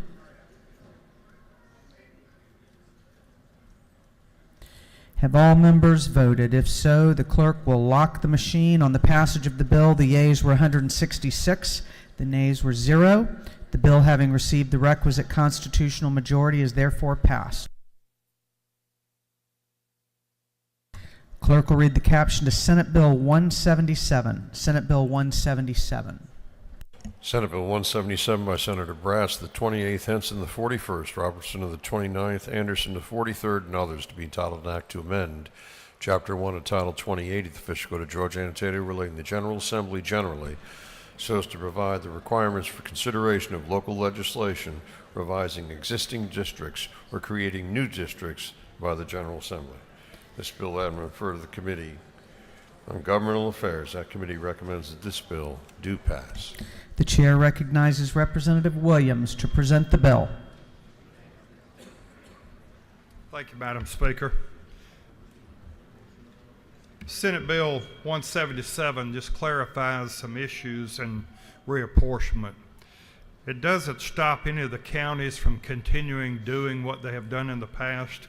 Matter of fact, during the 2011 redistricting cycle, there was an increased usage of third-party map drawers for local redistricting. What this bill does is just encourages the counties, municipalities, before they adopt their reapportionment or their redistricting, that they send it into Atlanta to the reapportionment office for them to make sure no rules or laws are broken and just saves the county or city some steps and helps it process a lot smoother, a lot quicker. Be glad to answer any questions, Madam Speaker. There is a question. The chair recognizes Minority Caucus Chair Beverly for a question. Does the gentleman yield? Yes, sir. If you could, I'd like to draw your attention to line 27 through 34. Yes, sir. And the question is it not true that if a municipality decides to change a map in a redistricting place, they would have to send that up to one member of the General Assembly to approve and then to move that bill forward? So one member of the General Assembly, so if you look at line 27, it says, districts are to be revised or created shall contact a member of the General Assembly who represents such an area. And the question is it not true that this does not follow the delegation rules? Well, it would be up to that member of that delegation, I guess, to present it to the whole delegation. Is it not true, but it's not required that that member report to the local delegation that redistricting has happened? There's not a requirement within this statute that would allow for that one member to report to the local delegation in order to move this forward. To be honest with you, I'm not exactly sure. I don't think that this changes anything existing other than it's trying to get everybody on board to run it past the reapportionment office.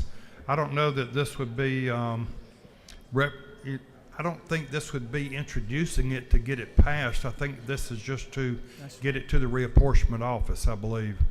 Okay. Thank you. Thank you, sir. Chair recognizes Representative Henson for a question. Thank you.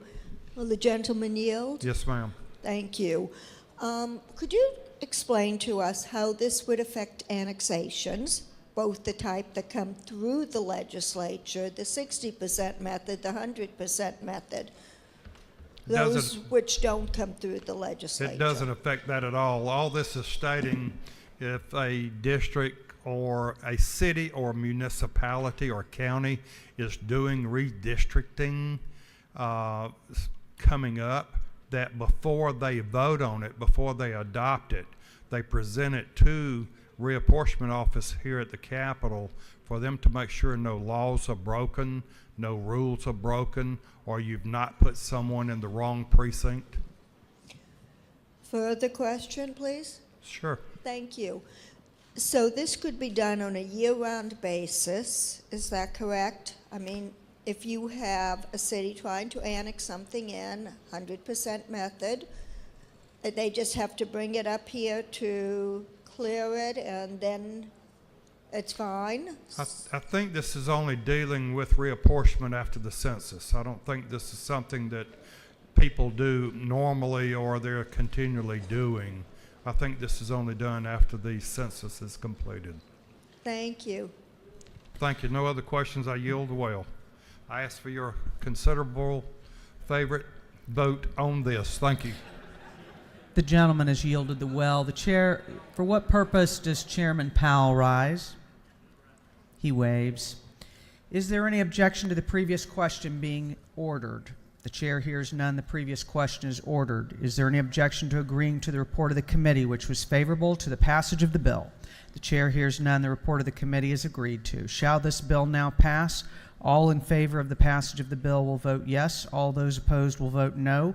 And the clerk will unlock the machine.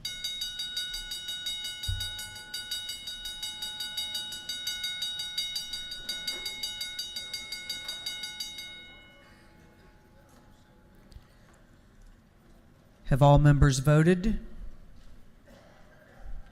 Have all members voted? If so, the clerk will lock the machine on the passage of the bill. The yeas were 143, the nays were 0. The bill, having received the requisite constitutional majority, is therefore passed.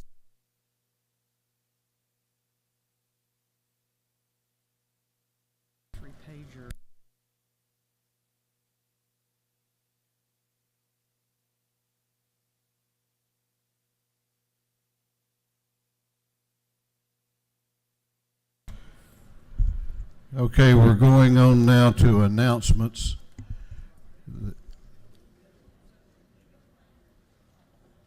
Well, actually, we have some more business, but the chair wants to announce that, this time of the session, our schedules get really busy. We're bringing the pages in now. So if you have pages, then report up here. We're going to begin doing photographs now, but we will no longer wait for you and send out a search party for you if you are not here. The page will have their picture made with the chair, and there will be a void where the member should be. Clerk will read the caption to a group of privileged resolutions. Recognizing and commending Councilwoman Gumbs on her outstanding public service. Recognizing and commending Union Grove Baptist Church of Union City Incorporated. Commending the National Prostate Awareness Association. Commending Atlanta Born Losers Motorcycle Club on its 60th anniversary and recognizing April 20th, 2019 is Atlanta Born Losers Motorcycle Club Day at the state capitol. Recognizing March 22nd, 2019 is Children's Day at the Capitol. Commending and recognizing Bentley Brendan and Detailers Across America Association. Recognizing, commending Ken Hicks. Congratulating, commending P. Ray James for receiving the 2019 Yellow Rose Nikki T. Randall Servant Leader Award. Commending and recognizing Jordan Nixon. Commending the Carver High School Tigers girls basketball team for winning the 2019 GHSA 4A State Basketball Championship. Commending the Carver High School boys basketball team for winning the 2019 GHSA Class 4A State Basketball Championship. Recognizing and commending the life and legacy of Reverend Henry Lewis Tanner. Commending Georgia's small business and recognizing March 18th through 22nd, 2019 as Georgia Small Business Week at the state capitol. Recognizing, commending Philip Bray and Safe House Outreach. Honoring Georgia Casa for 30 years of advocacy and recognizing Dwayne Hathaway for 18 years of service. Recognizing, commending Kings Bay Naval Submarine Base.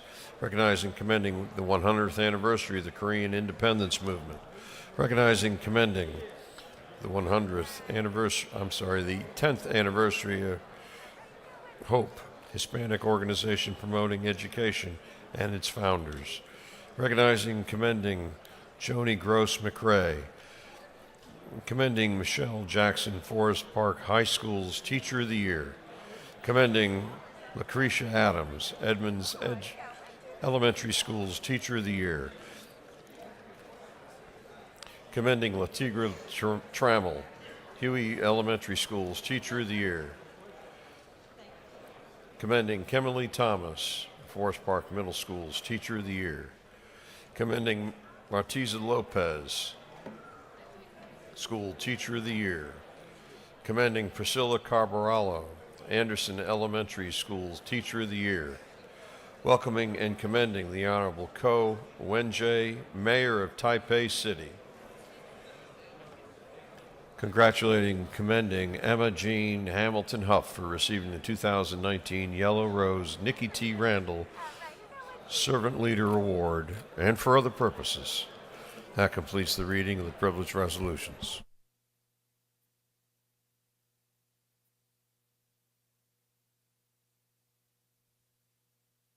Is there any objection to adopting the privilege resolutions? The chair hears none, and the resolutions are adopted.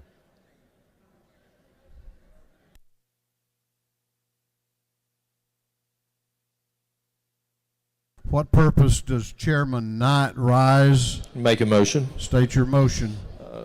Mr. Speaker, I'd like to make a motion to recommit Senate Bill 171 back to the Rules Committee.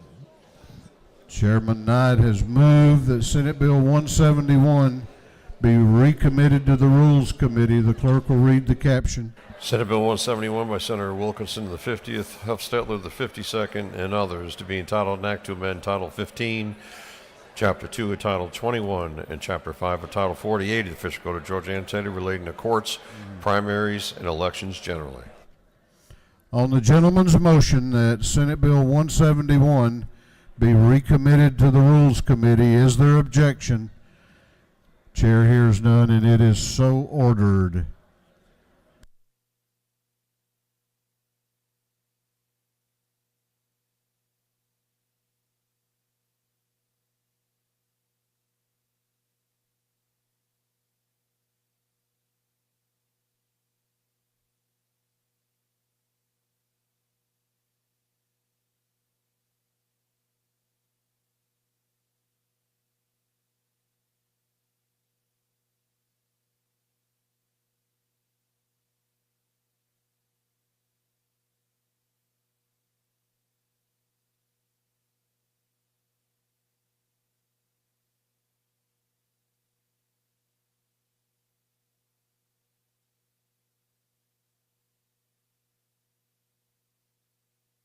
Okay, we have some celebrations to make note of here. Please wish a happy birthday today to Chairman Ed Setzler. Chairman Setzler. We will not be in session tomorrow, but we have 3 birthdays tomorrow. So let's wish them an early happy birthday. Representative Doreen Carter. Representative Donna McLeod. And Representative Viola Davis.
We're going on now to announcements.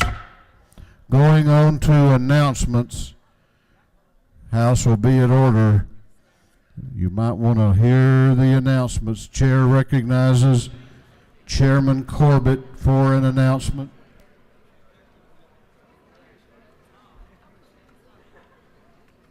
Thank you, Mr. Speaker. The Motor Vehicles Committee will meet at 8 o'clock in the morning in room 515. And then the Environmental Quality Subcommittee of Natural Resources will meet Wednesday, March the 20th, in room 606 in the CLOB at 10 a.m. Thank you.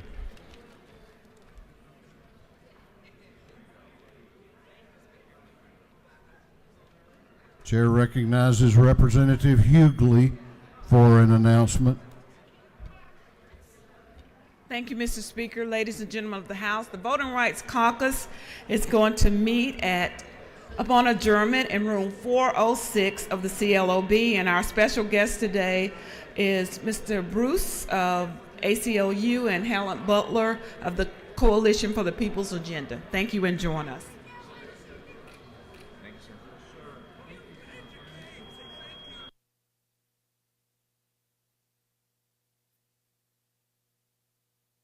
Chair recognizes Chairman Rhodes for an announcement.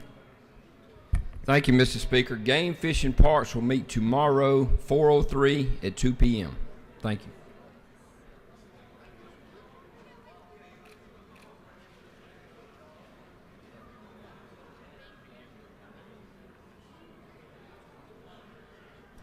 Chair recognizes Chairman Hitchens for an announcement.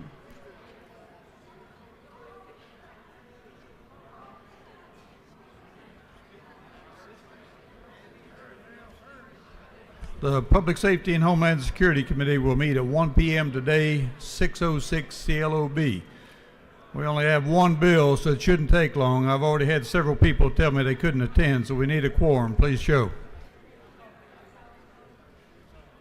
Chair recognizes Chairman Richard Smith for an announcement. Thank you, Mr. Speaker. The Special Committee on Access to Quality Health Care will meet Wednesday, March 20th at 2 p.m. and we'll be discussing Senate Bill 106. It's the Patient's First Act. Thank you.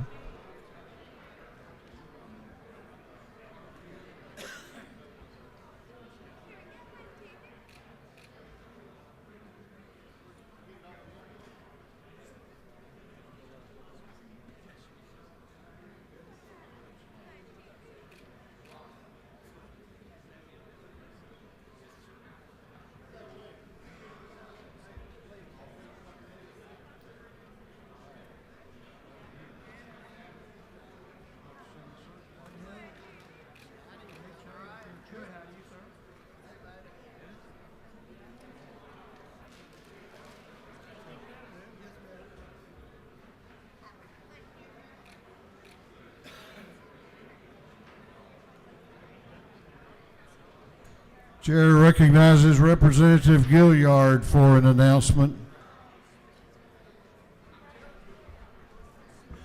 Good afternoon. I want to yield. The Subcommittee on International Trade and Commerce has an event following this session. Representative Romero will embrace you of that.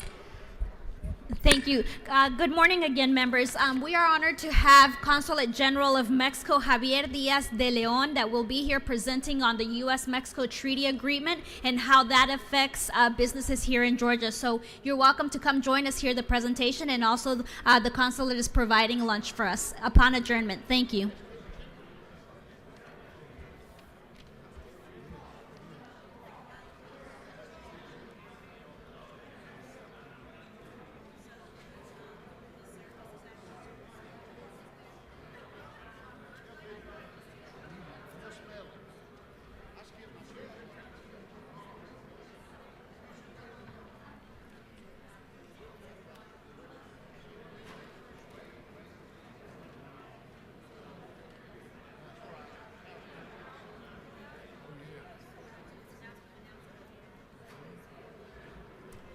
Chair recognizes Chairman Alan Powell for an announcement.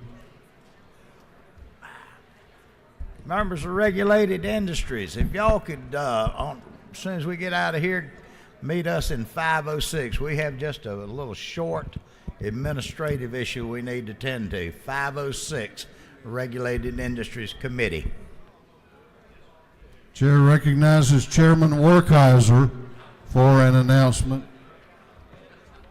Thank you, Speaker. On your desk is an invitation. Since we won't be here tomorrow, you'll have a chance for refreshments.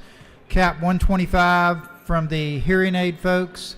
And then industry and labor members, we're going to try to meet Wednesday at 2 o'clock. Thank you. Chair recognizes Representative Cannon for an announcement, joined by Representative Bruce.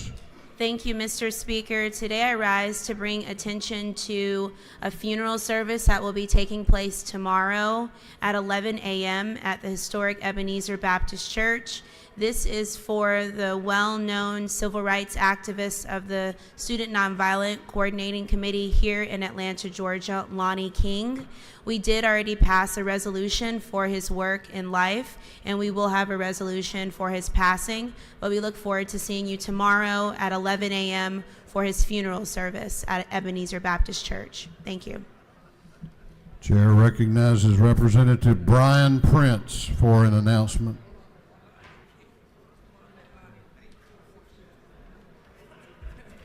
Thank you, Mr. Speaker. Colleagues, on your desk, you should have an invitation for Wednesday night, the 20th of March, over at the Freight Depot, starting at 5:30.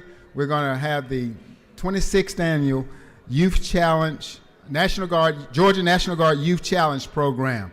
This year we're going to be honoring our senators, Senator Perdue, as well as Senator Isaacson. Everyone is invited. Please come and show out. Thank you. Chair recognizes Representative Kendrick for an announcement. Thank you, Mr. Speaker. Good afternoon, colleagues. If you are hungry and you want to network with some of our small businesses in the state of Georgia, join us in 605 of the CLOB. We will have This Is It for those of you that don't have it locally. So please join us as we continue to celebrate Georgia Small Business Week. Chair recognizes Chairman Parsons for an announcement. Thank you, Speaker Ralston. Members of Energy, Utilities, and Telecommunications, you should have a notice on your desk for a meeting tomorrow, committee meeting tomorrow at 3 o'clock here in the Capitol, 403. We got some important measures on there on the agenda. Need you there. Now, we will also meet on Wednesday, so be looking out for a notification for that. But first of all, a meeting tomorrow, 3 o'clock here in the Capitol, 403. We have several very important measures we need to take up. Thank you.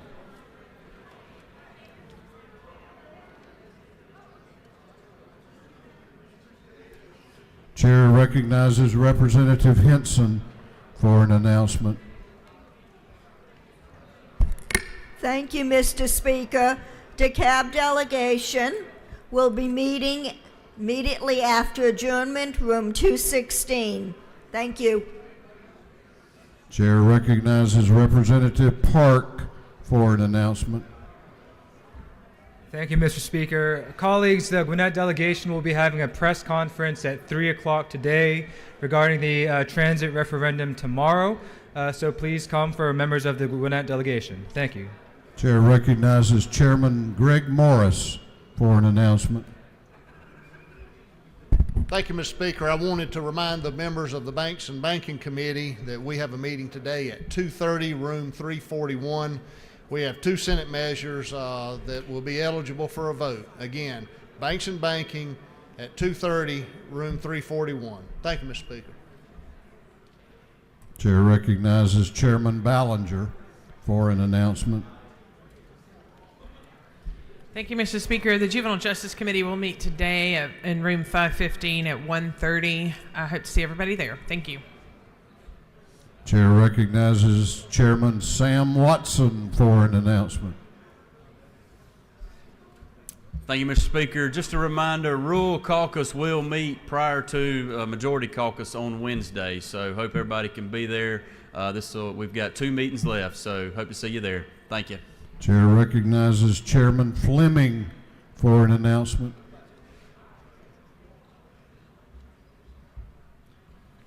Thank you, Mr. Speaker. The House Judiciary Committee will meet tomorrow, Tuesday, at 2 p.m. in the Judiciary Committee Room 132 Capitol. Tomorrow at 2 p.m., the House Judiciary Committee. Thank you. Chair recognizes Chairman Benton for an announcement.